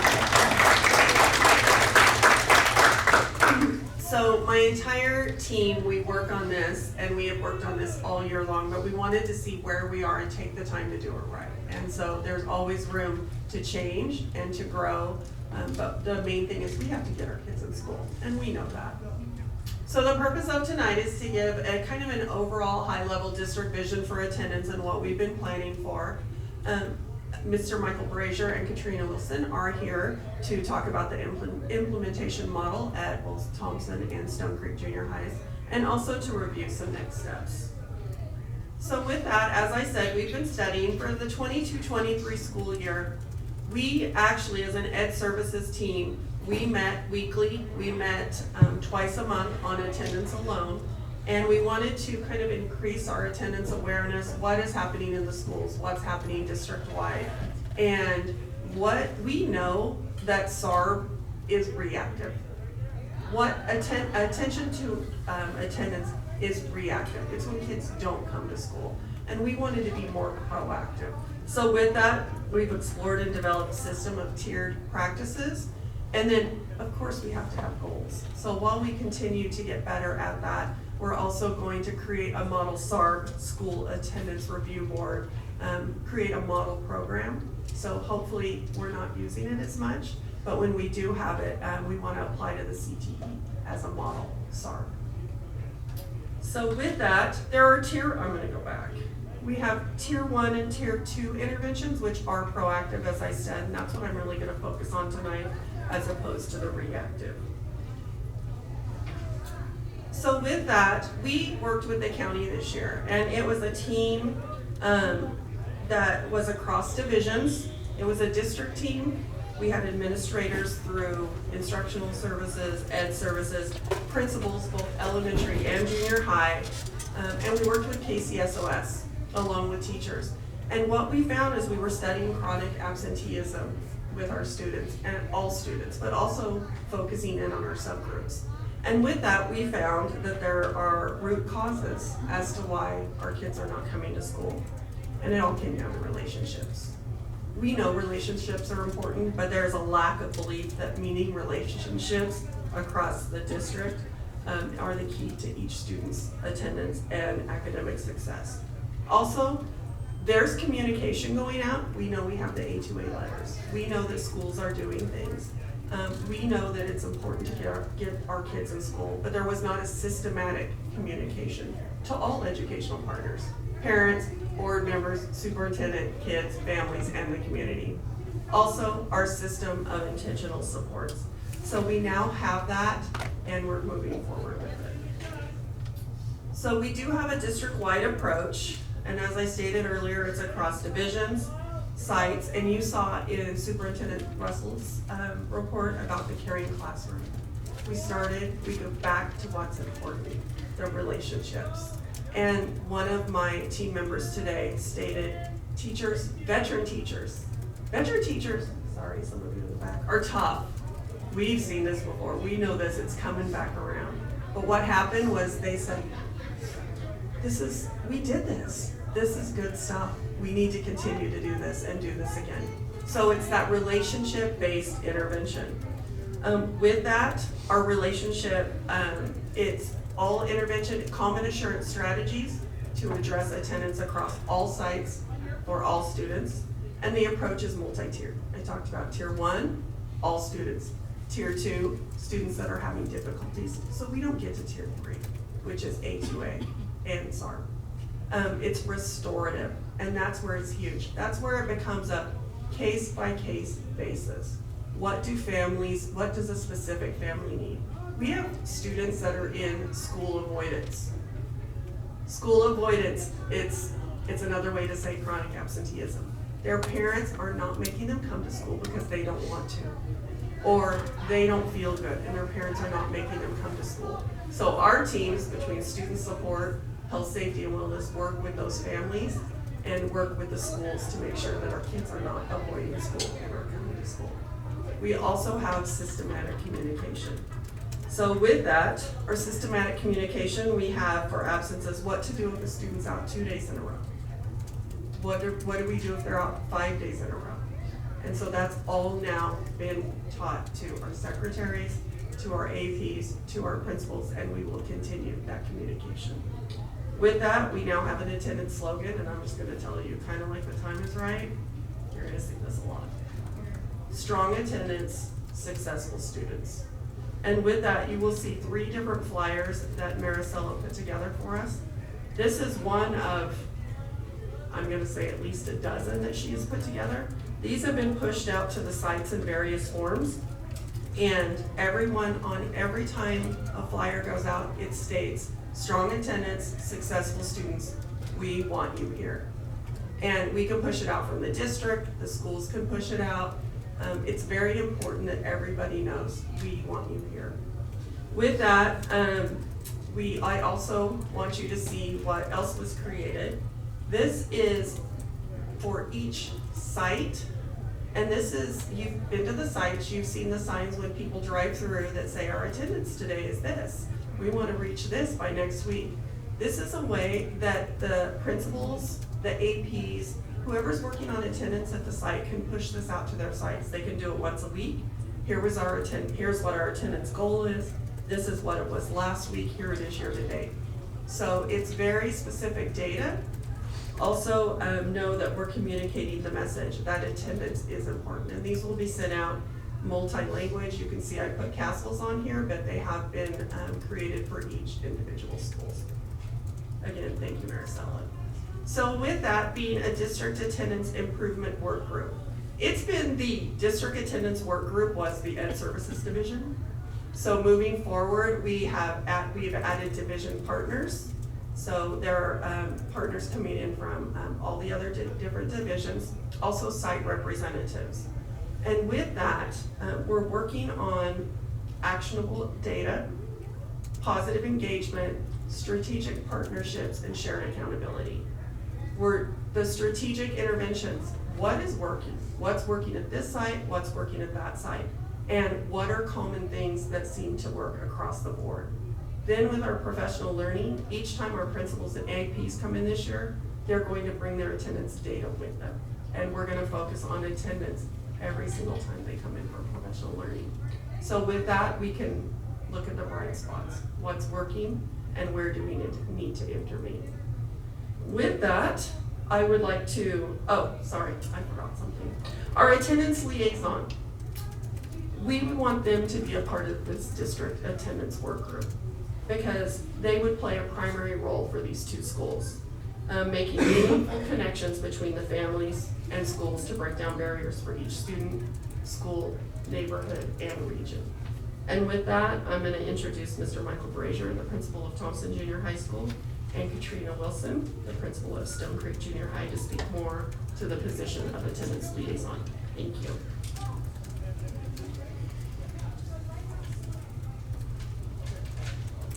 Good evening, everybody. Is that working? Okay. All right, check. It's not.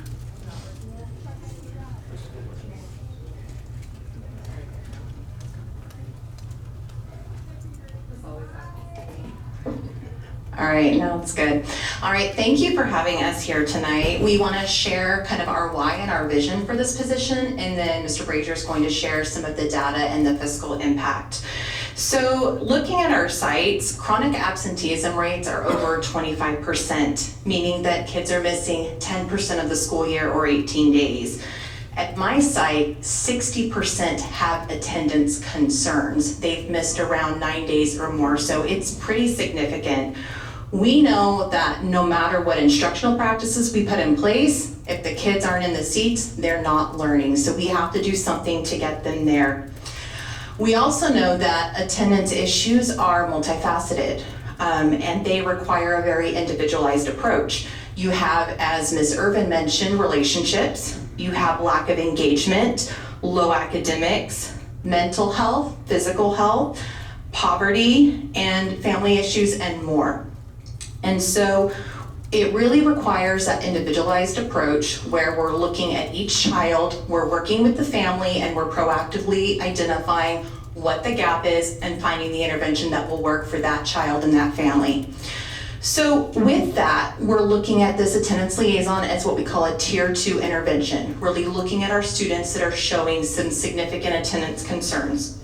So our attendance liaison is really going to begin by working with Mrs. Irvin's team, identifying research-based practices with attendance intervention, looking at different causes of attendance and what intervention will best match that need.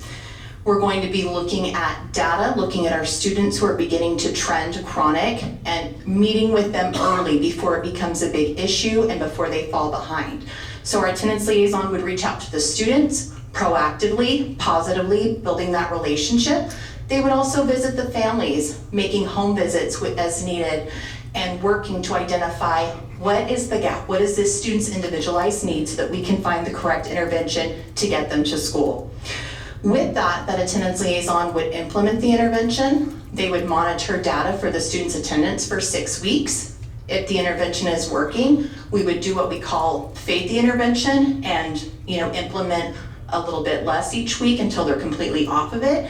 If it's not working, we would try a different strategy. And we'll continue this cycle, looking for new students that need support, identifying our attendance caseload, and having our liaison work with those families. So with that, I'm going to pass it over to Mike to talk about the fiscal piece. All right, so Mike Brazier, I'm the principal at Thompson Junior High School. So really the big piece is the actionable data. So if we're looking at our 2 school sites and we're looking at excused and unexcused absences, we'll leave COVID alone. That's about 1,000 days between the 2 of us just with that COVID excuse piece from last year. Let's put that era on the sunset and look at the 25,719 days of missed school for our kids. That's our 2 sites. How many days, Bridget? 25,719 days. Excused and unexcused absences between Stone Creek and Thompson. It hurts a little, yeah. So it does not matter what we do at our school. It doesn't matter the phenomenal programs that you implement or I implement if we have 25,000 absences. Because we're not getting the kids where they need to be for instruction. We're not getting them to where they need to be for mental health services. Both of us have extensive partnerships outside of our school district that provide mental health services for our most at-risk students. and we can't get them to school to receive those services. And so with that, Thompson alone, 12,684 days of excused and unexcused absences last year. Stone Creek, 13,305 excused and unexcused absences. When we're looking at this position, we have to do everything. It's a Title I funded position currently. We'd love to see that move forward as a model of success. But as far as that impact on ours, how we're looking at how we can return on that investment, if we can cut 7%, which is not a lofty goal. We're not reaching for 15, we're not reaching for 20. We're looking at 7% of those days, of those 25,000 days, we're going to not only recoup the losses, but we would potentially make the district receive that ADA funding back. So that return on investment for this position, with our travel, with their benefits, we're looking at a return on investment, and really that's the question when we look at the job description is, what made us go confidential classified? What made us go with this higher scale? We want the quality of that individual to do what we needed to do. And when I look at that individual needing to address 1,764 days within that 25,000 chunk, I think it's feasible.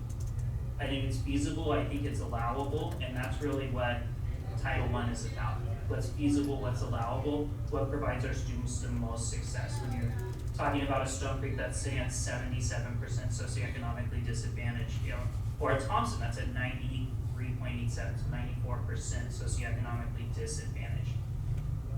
This is what the students need. It's different, but it goes back to those strategic partnerships. We would love to be the bright spot. We need to be the bright spot because we have 25,000 days of missed student attendance. So next steps, what we really want to look at with this is, like Mike just said, 7% would be a good return on investment. We've already made a 13% gain from 21-22 to 22-23.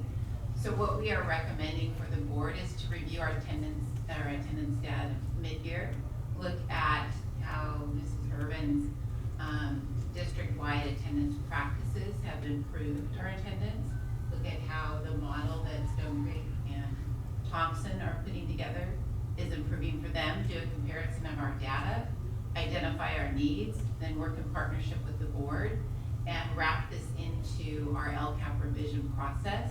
You guys all know that we have an LCAP that's already been approved and gone to the county. We could, with mid-year data, wrap this into our LCAP revision process, which starts about January. So we could come back around December with data for you, look at, do we want to add more? Is this being effective?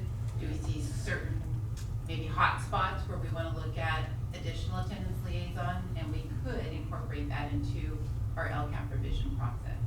So that's our recommendations moving forward, and we're all happy to answer any questions. I think it's a cool castle partnership, right? I think you guys working together is great. I think we need more of that. That's awesome. So you both saw a need, came together. I know that you wrote this in your single school plan. I'm wondering with the 60% at Stone Creek of nearly being, you said 60% nearly chronic? 60% that have attendance issues. Okay. Yeah, I'm wondering if a shared position is even enough to just address that, to be honest with you. Right, and absolutely, that's a fair point. Unfortunately, funding through Title I, Yeah. 50% is all one of us can match. Yeah. Okay, cool. I think that the outreach efforts that you're looking to do are great.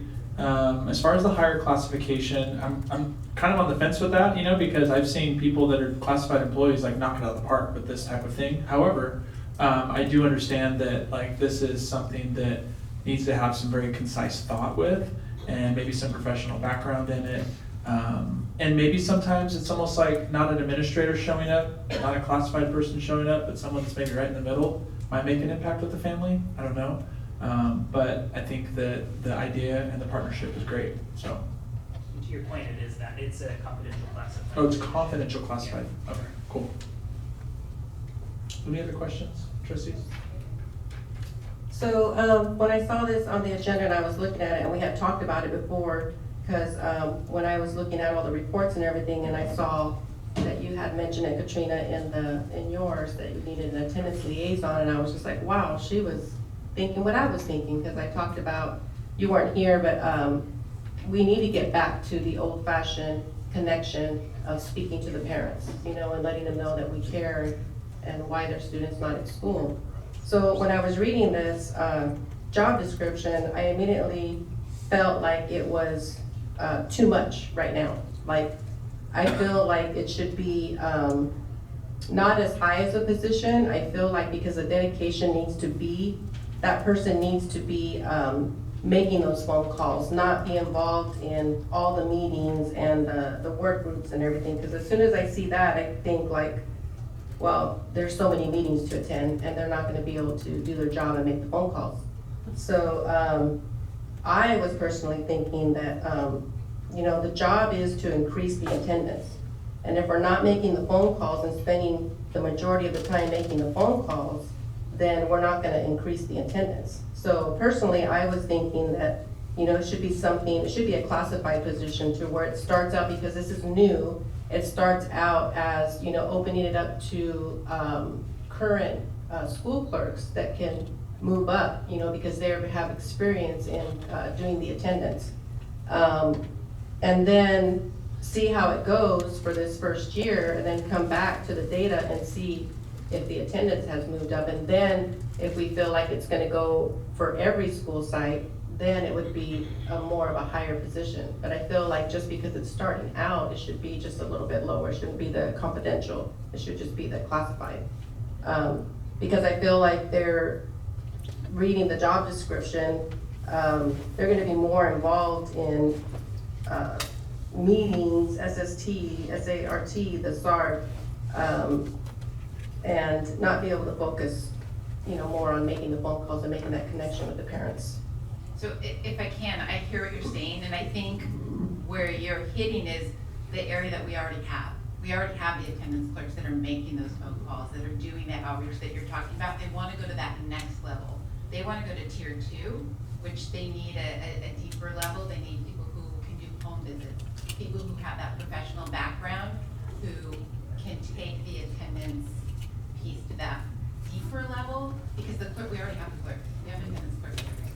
But are they making the personal phone calls, or They do. the automated system? No, they make the personal. They make personal phone calls, and that's also part of our strategic plan and our communication. But also, we're looking at the whole child, and part of this attendance work group is bringing in the entire team. And they're not going to be in meetings all of the time, but if you don't have an attendance liaison and a student study team, you're not gonna get to the root of the problem. If you don't have them as part of your attendance work group, why do they have school avoidance? It could be parents with they have mental issues at this time. But if they're not a part of those meetings, you're never gonna find out what the root is, and you're not gonna be able to cover the whole child, and that's what attendance is all about, is covering that entire child, so we can get to the root of the problem and get them in school so they can learn. A team approach. Thank you. And I had the same concern that Trustee Garcia had, but you've answered the question. And earlier this evening, we just brought on a community and family engagement director, so I would really like to see that heavy collaboration, Ms. Wilson and Mr. Brazier. And because we had my former colleague here, he's big on the look back. He's big on the accountability. So how often did we say we would see numbers to see how the 7%, was that every 6 months, or was that annually? And we can see where we were, but this year being the baseline.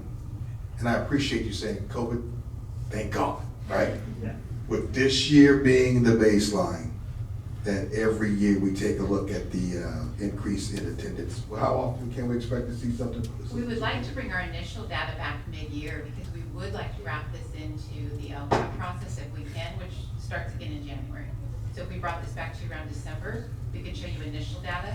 On the increase in attendance, which can't teach without the seats, right? If it's not working by December, we gotta do something We didn't different. do what we needed to do because they've already missed those 18 days. Okay. All right. I know we added a VP to both of your sites. Oh, sorry, Thompson previously had 2 VPs and now Stone Creek does.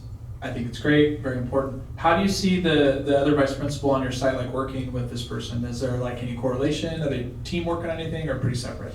So for me, the attendance liaison will work with my counseling and behavior intervention team in that tier 2 process. So every 2 weeks they meet, they look at data for behavior and then we'll add attendance, and then the attendance liaison will have their caseload and be working from there and then reporting back to the team about the progress.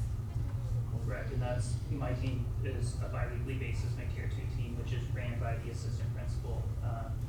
And same thing, behavior intervention assistant, the attendance liaison, the intervention counselors that meet bi-weekly to go over students that are of concern and things that can be chronic. So that is their role, is that piece of facilitating, because it's more than, like if we want to do the SARB well, if we want to be a CE model, we need to have an effective structure in place that can be reproducible and sustainable.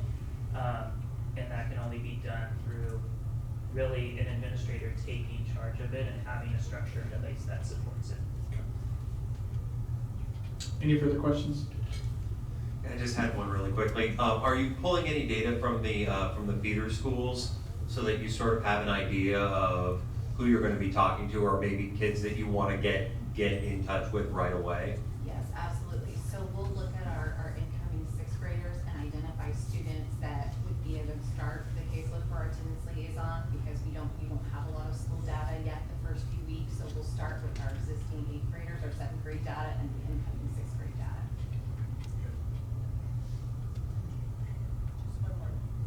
Go for it. Oh, do you think, I saw in here that, they would make the home visits. Is that person gonna be going just by themselves, or will they have someone go with them? We never do home visits, one person going alone. So the attendance liaison will be accompanied by other people from the site, social worker, and some of the strategies are not too punitive, I'm at your door to talk to you about your attendance, it's to build that relationship. Maybe do a home visit when the student is at school and meet with the parents and see some of, talk to them. And it doesn't necessarily have to be about attendance. It could just be a conversation with the parent. How are you doing? We want you to feel comfortable at our site. We're so glad the kid's at school today. And sorry, I'm going to jump in with one more piece, and then we're also linking everybody back in with something like 211 and Cap K for food needs and power and all of that stuff as well. Yeah, so our attendance liaison will also, a big part of this is coordinating wraparound services, reaching out to our nurses, to community partners, again, to address the needs that the family has. Because I think both Ms. Wilson and I work exceptionally hard to make sure our community partners are on our sites providing information. Like I just hosted a 5-part nutrition and wellness series with Current Family Healthcare.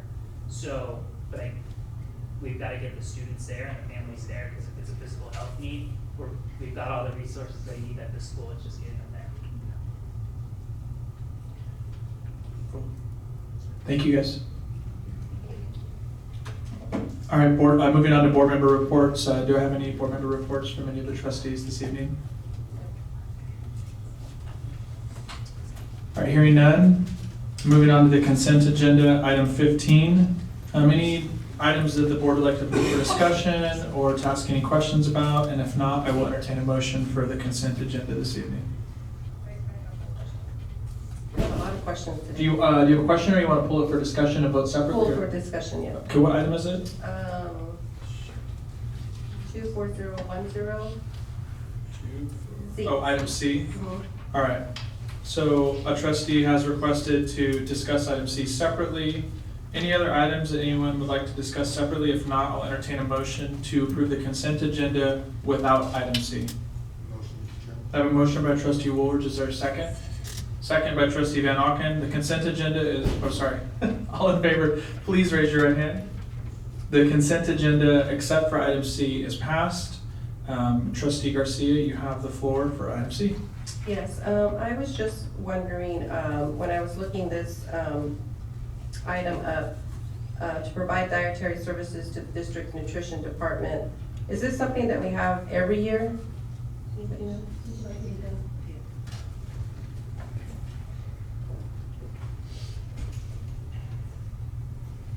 So we have contracted with Lori Wallace since at least 2012, when we were pulling some data today to look at it. Last year, I think it was $175. We didn't have any the year before that, and the highest year we've really had, like in 2019, we had 2 extremely special diets where the students couldn't eat any grains, they were allergic to eggs, milk. She helped us compile a really nice diet, and at the time, the students were eating 4 meals a day with us because we had the separate program going on. Okay. So we don't anticipate a large,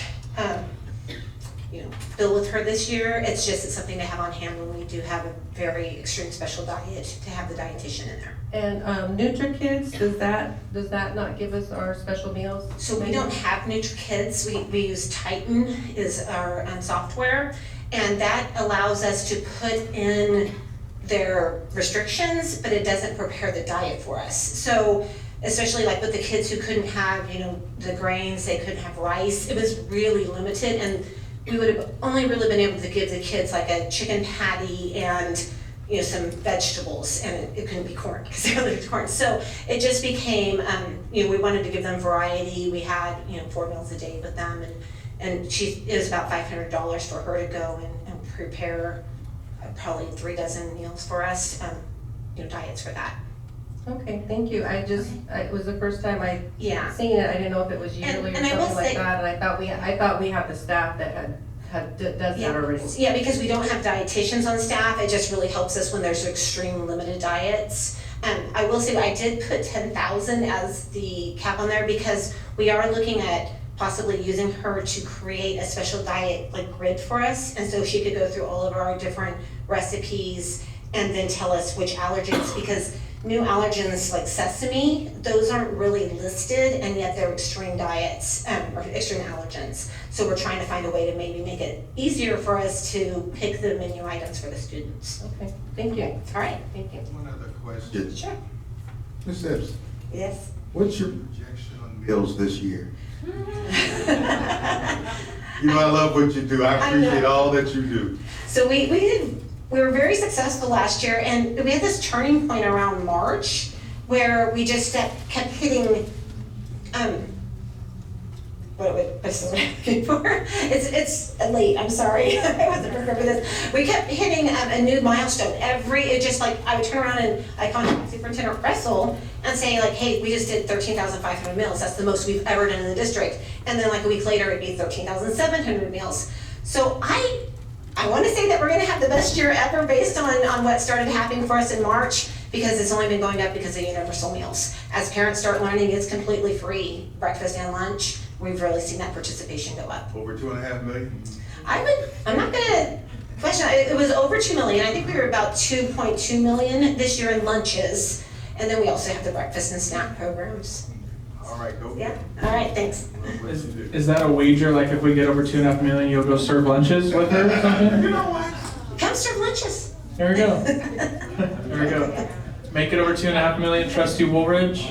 I Is your should go after turkey where they gravy bought day? it. That's the thing that Does- frightens me. That's Does not Mrs. my Taylor problem. have that document? We're gonna get a look back on that. Served over the course. All right. After discussion and questions, I will entertain a motion to pass item C on the consent agenda. A motion by trustee Van Auken, is there a second? Second. A second by trustee Garcia. All in favor, please raise your right hand. Item C is passed. Moving on to item 16, old business, resolution 2401. I'll turn it over to Mr. Emke. Thank you. So presented last board meeting for your review was an energy services master agreement with SiteLogic. So this is pulling together an interest-free loan through the California Energy Commission, which Mr. Bristow, he's back there in the back from SiteLogic. Say hi, Chris. He informed us that we were approved on that loan. And so that's how we're financing the lighting. We're also partnering with them to bring a power purchase agreement for solar, so we can get solar on our remaining schools. So that's part of this package as well. And then with the savings from that, it pays back that interest-free loan. We're also pulling into this an HVAC, so getting HVAC upgrades at all of our school kitchens and also HVAC on our gymnasium. So all of that is included in this overall construction document that's under Public Contract Code 4217. So that allows us to use an energy services agreement to have SiteLogic be the project manager in construction for all these projects. So in front of you is a resolution making the claim and the findings and approving the energy services contract with SiteLogic. And that's with the open, I should say, the public. We gave you Public hearing? Public hearing was about. Correct, right. Two different ones. Yeah. Yeah. So we have to open up for public comment. We had no public comment, and now we're making a finding that attached to the agenda that for the board's review from last meeting was the calculations from that. So I invited Mr. Bristow tonight just in case there were any questions on that calculation because his team pulled it together for us. And that allowed us to get that interest-free loan so we could fund the lighting that's a significant part of this project. Motion to approve, Mr. Chairman. Before your motion, I'm going to abstain from voting because I do work with SiteLogic. So thank you for your work in our community. So I will abstain. Motion by Trustee Woolridge. Is there a second? Second. A second by Trustee Van Auken. All in favor, please raise your right hand. Thank you. And Madam Secretary, if you'll mark me down as abstaining. Thank you. Moving on to item 17, new business. Item A, 23-24 budget revision number 1. Mrs. Katie Gonzalez, you have 2 minutes. No, I'm just kidding. Staff recommends approval. I actually was just curious what my presentation has to look like to get the kind of applause that we've had from other presentations tonight. I'm kind of jealous that mine is boring and at 10:30 at night. Bring Melissa up with you. You guys can do it together. Right, yeah. You'll love it. Will it go ahead and present the budget? That would be, no, because I don't want to do any of the HR stuff. I'll take the numbers. So I am up here to do a budget revision. As the board remembers in the calendar that we bring every time, this is a statutory obligation. So the board approves our district budget in June before the state adopts theirs. So we bring a budget with assumptions from the May revise, and then the state recognizes that there may be significant changes between the May revise and the June. It's happened quite a few times in my tenure here. This year, luckily, we didn't have that, but it does provide us this opportunity for the public to hear any major changes in our budget within 45 days of the board adopting theirs, which is why we're here tonight. So this is based on information in the final board or state enacted budget the governor passed on June 27th. For your light reading, I did include just the K-12 portion of the budget in case you wanted to look at it. But there's not a lot of changes. The LCFF COLA stayed at 8.22%. Which is really nice after some of the changes we've seen in the last couple of years. We did recognize the projected revenue for the Prop 28 that passed last November, the Arts and Music in Schools program. That's where 1% of the state's revenue is going to go into this funding source. So although we recognized approximately $3.2 million in this budget revision, we didn't recognize the subsequent expenditures because we're still trying to figure out what that's going to look like. So since it's a restricted program, we put it in the budget for that revenue, and then we're just going to carry over that restricted fund balance, which is allowed, until we come up with a plan at our school sites with our educational partners, and at the district level, bring that to the board, and then we'll incorporate those expenditures in. And then acknowledging the elephant in the room with those one-time funding cuts, they did not come in nearly as significantly as we thought that they might come in, which is very exciting. The arts, music, and instructional materials came in at just over $500,000. Now, if it was my checkbook, $500,000 would be an error on my part because it's never seen that much. But for this district, it's a drop in the bucket. So we didn't have to change the core intent of that program to acknowledge that. We're bringing over carryover. We're still moving forward with all of the things that we had planned there. The Learning Recovery Emergency Block Grant was 14.4%, which is $4.2 million.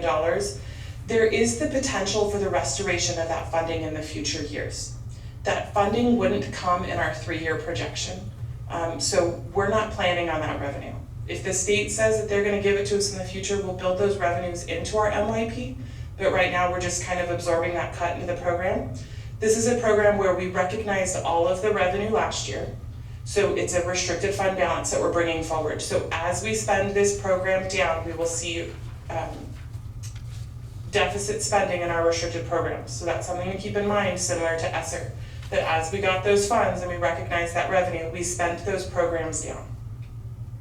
A thing that I want to make sure that we're all aware of regarding transitional kindergarten is that in the past, the statutory obligation was 12 to 1, 12 students per 1 adult, so we have a teacher and an aide in all of our TK classrooms. The governor's intent was to bring that down to 10-to-1 contingent on funding. With this year's budget, that contingency has been taken away. So starting in 25-26, the TK class sizes are gonna go down to 10-to-1 regardless if there is additional funding to provide that additional staff or facilities. So the state's not saying that they're not gonna give us the money. They're saying that we have to do this whether they give us additional funding or not. So we will definitely start building that into our enrollment projections into those out years, recognizing those smaller class sizes. And then another thing that they did about the TK program is that they deferred the facilities grant program for TK for another year. So we don't project revenue for that program until we know that it's coming, and then we bring that into a future budget revision, not this year.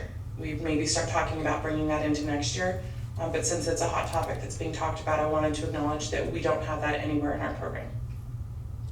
When we look at our expenditure assumptions, one of the things that we've seen in the past is the state contributing to, say, the STRS program, kind of buying down those rates, but we haven't had any changes between May Revise and now. So as a reminder, for all of our certificated employees that participate in STRS, the district matches 19.1% for every dollar in salary that is paid. And for PERS, for our classified staff, for this year it's 26.68%. I'm going to be talking about a staffing increase, which is really the meat of the budget revision of 12 FTE. This does reflect the salaries and benefits for those positions to be filled, backdated from July 1 to June 30th. Since we haven't done an interim to account for those vacancies, this is a full 12-month projection for those positions, which really makes it accurate when we look at the impact on our MYP. And then we did update the expenditures for the block grant programs. So although we didn't recognize any changes in the revenue, we are acknowledging that there's carryover from last year. Some of those programs kind of got a late start. So we're increasing the expenditures this year to recognize that. So there's some changes in the materials and supplies and the consultants that are very specifically tied to Learning Recovery Emergency Block Grant and the Arts and Music Block Grant. So for staffing, this is the slide that the board saw in May and June, where we talked about the positions that we thought were very, very important to bring into the June proposal, so that we could get started with those July 1st. And then those positions that we really kind of just wanted to wait and see. Is the funding going to come in where we planned? Is the MYP going to be able to support them? So we are bringing 12 of those back. We've got a program specialist for special services. We have 2 school nurses. We have 4 custodians. We have 2 systems and applications trainers, a transportation mechanic, a transportation supervisor, and a warehouse and logistics supervisor. So the majority of the change in this budget is the $1.2 million to recognize those. And so when we go back and we look at that, although we do show that we're deficit spending this year, on the unrestricted side, it is minimal, almost to the point of being immaterial, although I hate to say that in open public session, what counts as immaterial. And then when we look at those other programs, you know, it shows that we really are doing what we need to do to make sure that these positions can be included into our program and are sustainable. When I bring interim, the recommendation for approval is contingent on making sure that we meet those 3% reserves. So even with this budget revision, we are still at 3%. That's cumulative between restricted and unrestricted programs. So when we look at our unrestricted program, even with that $1.2 million change, it is less than 0.5% change in our budget that the board approved in June. And we're still staying over 19% in both the current year and the 2 out years. And then the next statutory report that will be coming to the board will be in December. Well, we'll have a chance to look at actuals through October 31st. We'll see the impact of filling not just these positions, but all of the positions that were flown over June and July, where our teachers landed in steps and columns, where our new certificated and classified staff came in, recognizing any other changes in the budget. So that will come in December with another budget revision. In the meantime, I'm happy to come back and look at any changes that come from the state or from the board, but that would be the next statutory presentation. So staff does recommend approval, and I am here for any questions.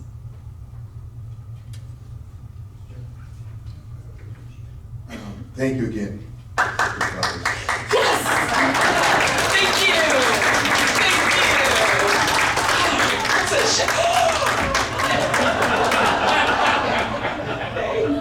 Katie, I'd like to submit my notice of retirement. I'm never going to do better than this. I can't ask her a question now after all that. Can we go back about 4 slides? Yep. This is uno más, right here, one more. The facilities grant program deferred until 24-25. Now, we still have to house these TK students, am I correct? Yes. Was this facilities grant was going to help us pay for that, or we're going to have to pay for it out of another fund? This is the originally proposed from the state to help reimburse schools for building those additional footprints that were needed. And so when we build classrooms absent this funding, yes, it will come out of a different master plan. Do we have Speak to that one specifically. So we applied for that. It is contingent on a district being a facilities hardship district. We are not. So we applied, even though the legislation on that was very unclear initially. So we hired a consultant, Paul Johnson and I worked together on that for Sandrini. We had made an application. That school, I believe, is in the 90 percentile free and reduced, so we thought that was gonna qualify. They don't have the funding, and it's so restrictive that we can't get it as a district overall because we're not, even though one of our schools qualifies, the district does not. So even though it's out there, the way it's written, it's not gonna help us. So we just have to use our capital facilities program as best we can. Geo bonds, developer fees, and one-time funding wherever we can get it. That's how we're building out, and the classrooms are coming in. We're preparing for it. We don't have the ability to build new slab-on-grade modular buildings. We're putting in portables, because that's what we can afford to do, and we're not alone. A lot of districts do the same thing. So that's going to increase the price of portables if there's going to be a shortage of portables, right? No, costs going up, costs going up. Yes. Any piggybacks out there? We're working on it. We're working on it. We're working on it. We're doing some shopping right now. Any other questions? Thanks. Staff does recommend approval. I was just saying thanks. Okay, you're most welcome. I thought I was getting dismissed. All right, is there a motion for approval of budget revision number 1? I have a motion by trustee Van Auken. Is there a second? A second by trustee Garcia. All in favor, please raise your right hand. Thank you, Mrs. Gonzalez. Thank you. Item B, the memorandum of understanding between P-BVUSD and CSEA, chapter 649. Mrs. Brown. Thank you. Good evening again. Tonight we are bringing an MOU to the board between the district and CSEA regarding contracting out of special education paraprofessional 3 support. The district currently has nearly 40 vacant para 3 positions, and we are still actively seeking qualified candidates. As you know, these are necessary positions for services for our special education students. To address this critical shortage, the district has sought to contract with an outside agency. You approved that contract tonight in your consent agenda. And CSEA has agreed to the MOU to allow that contracting out to happen for this school year. We will still continually actively seek candidates, but in the meantime, this is a necessary support to our classrooms. So CSEA membership did ratify this MOU on August 7th, and tonight we bring it to the board for ratification. We're available for questions, and staff does recommend approval. Thank you. And again, this is in relation to item H, right, from the consent agenda? Maxim? Yes, correct. Okay. That is correct. Gotcha. Any questions about the MOU? I'll entertain a motion.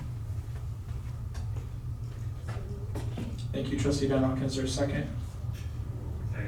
A second by trustee Webster. All in favor, please raise your right hand. Thank you. Moving on to item C with Mrs. Brown again for P-BVUSD and CSEA chapter 649 regarding the adjustment of the salary schedule. Correct. So we have been busy with our labor partners with CSEA. This is a side letter between the district and CSEA regarding the adjustment of the salary schedule for the educational materials clerk position. In the side letter, we have agreed that the educational materials clerk position will be adjusted from a grade 31 to a grade 33. The current incumbent will not have a salary increase. They will remain on the same step that they're on the higher rate, receiving the same hourly rate. But it does allow for that upward step improvement as time goes on.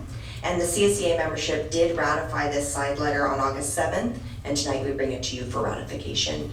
Again, available for questions, and staff recommends approval. What's the difference between an MOU and a side letter? I thought you might ask that, and it's a really good question. To be honest, I looked at it as the side letter is a little bit more of an addendum, if you will, kind of modifying that other MOU that we just passed, but both modify and clarify our bargaining agreement and our contract. So a little bit different terminology, but that's why we used that in this one. We viewed it more as a little bit of an addendum to the other MOU. Thank you, Ms. Yeah. Brown. This is more of the clarify side of it. That's what Correct. Okay, gotcha. Yeah. Motion, Mr. Chairman. Motion by trustee Woolridge, is there a second? Second by trustee Garcia, all in favor, please raise your right hand. The side letter is approved. Moving on to item D. Thank you. MOU between P-BVUSD, CSEA, Chapter 649 regarding revised job description for the administrative assistant for MOG. Yes, thank you. And again, we're very pleased with our partnership with CSEA to get some of this work moving forward, and that's why we've been so busy in doing this. We did agree with CSEA to slightly change the job description for administrative assistant MOG to better align with the current duties and really to allow for greater flexibility. We're trying to move away as much as possible from classes of 1%, right? So that we allow flexibility for people to move across departments if they'd like to, and or the departments to be able to do that too. So this job description was updated and the title changed to Administrative Support Assistant. There are no changes to the salary grade related to the position. So the CSEA membership ratified on August 7th, and tonight we bring it to you for ratification as well. We're available for questions if you have any. Thank you, Mrs. Brown. Hearing no questions, I'll entertain a motion to approve this MOU. So moved. I have a motion by trustee Webster, a second. A second by trustee Van Auken. All in favor, please raise your right hand. The MOU is approved. Sticking with you, Mrs. Brown. Moving on to item E, first reading of revised board bylaw BB 9270. Yes, thank you. So I promise this is my last time tonight, but this is important board bylaw that has been revised by California School Boards Association to recognize a change in the law, which it updated to say that conflict of interest related to campaign contributions for elected officials, what they call pay-to-play activities, have now been brought to school districts and school boards. So school board members are now prohibited from accepting, soliciting, receiving a campaign contribution of $250 or more from somebody who has a contract or a license in front of the board. So for now, and actually 12 months after the decision is made. So Superintendent Russell or myself are here for any questions that you may have between now and our second reading, August 22nd, as you take a close look. But again, the bylaw was just updated to reflect that new law as it applies to us in school districts. And it doesn't apply, this is important, I'm sorry to say this, but I should say, to labor contracts, competitively bid contracts, and personal employment contracts. There are those exceptions. So. Thank you. That's for information only. Good job tonight. Yeah. Thank you. Yeah. Thank you so much. You're very welcome. You worked hard tonight. Thank you so very much. Thank you. I was telling trustee Van Auken after 9 p.m. the board meetings get a little. All right, moving on to item 18. You gotta make sure we do this. Approval of the payroll and commercial warrant registers. Is there a motion to pay the bills? A motion by trustee Garcia, second. A second by trustee Van Auken. All in favor, please raise your right hand. Item number 19 is the opportunity for future items. Any requested items from our board members? All right, hearing none. Item 20 is for our future meeting, which will be held on the 22nd of August, 2023. Looking forward to hearing updates and seeing pictures and videos about the first day of school. And with that, good night. See you guys on Monday. Oh, I'm so tired. Motion by trustee Woolridge to adjourn. Is there a second? A second by trustee Van Auken. All in favor, please raise your right hand. Thank you. Have a blessed night, guys.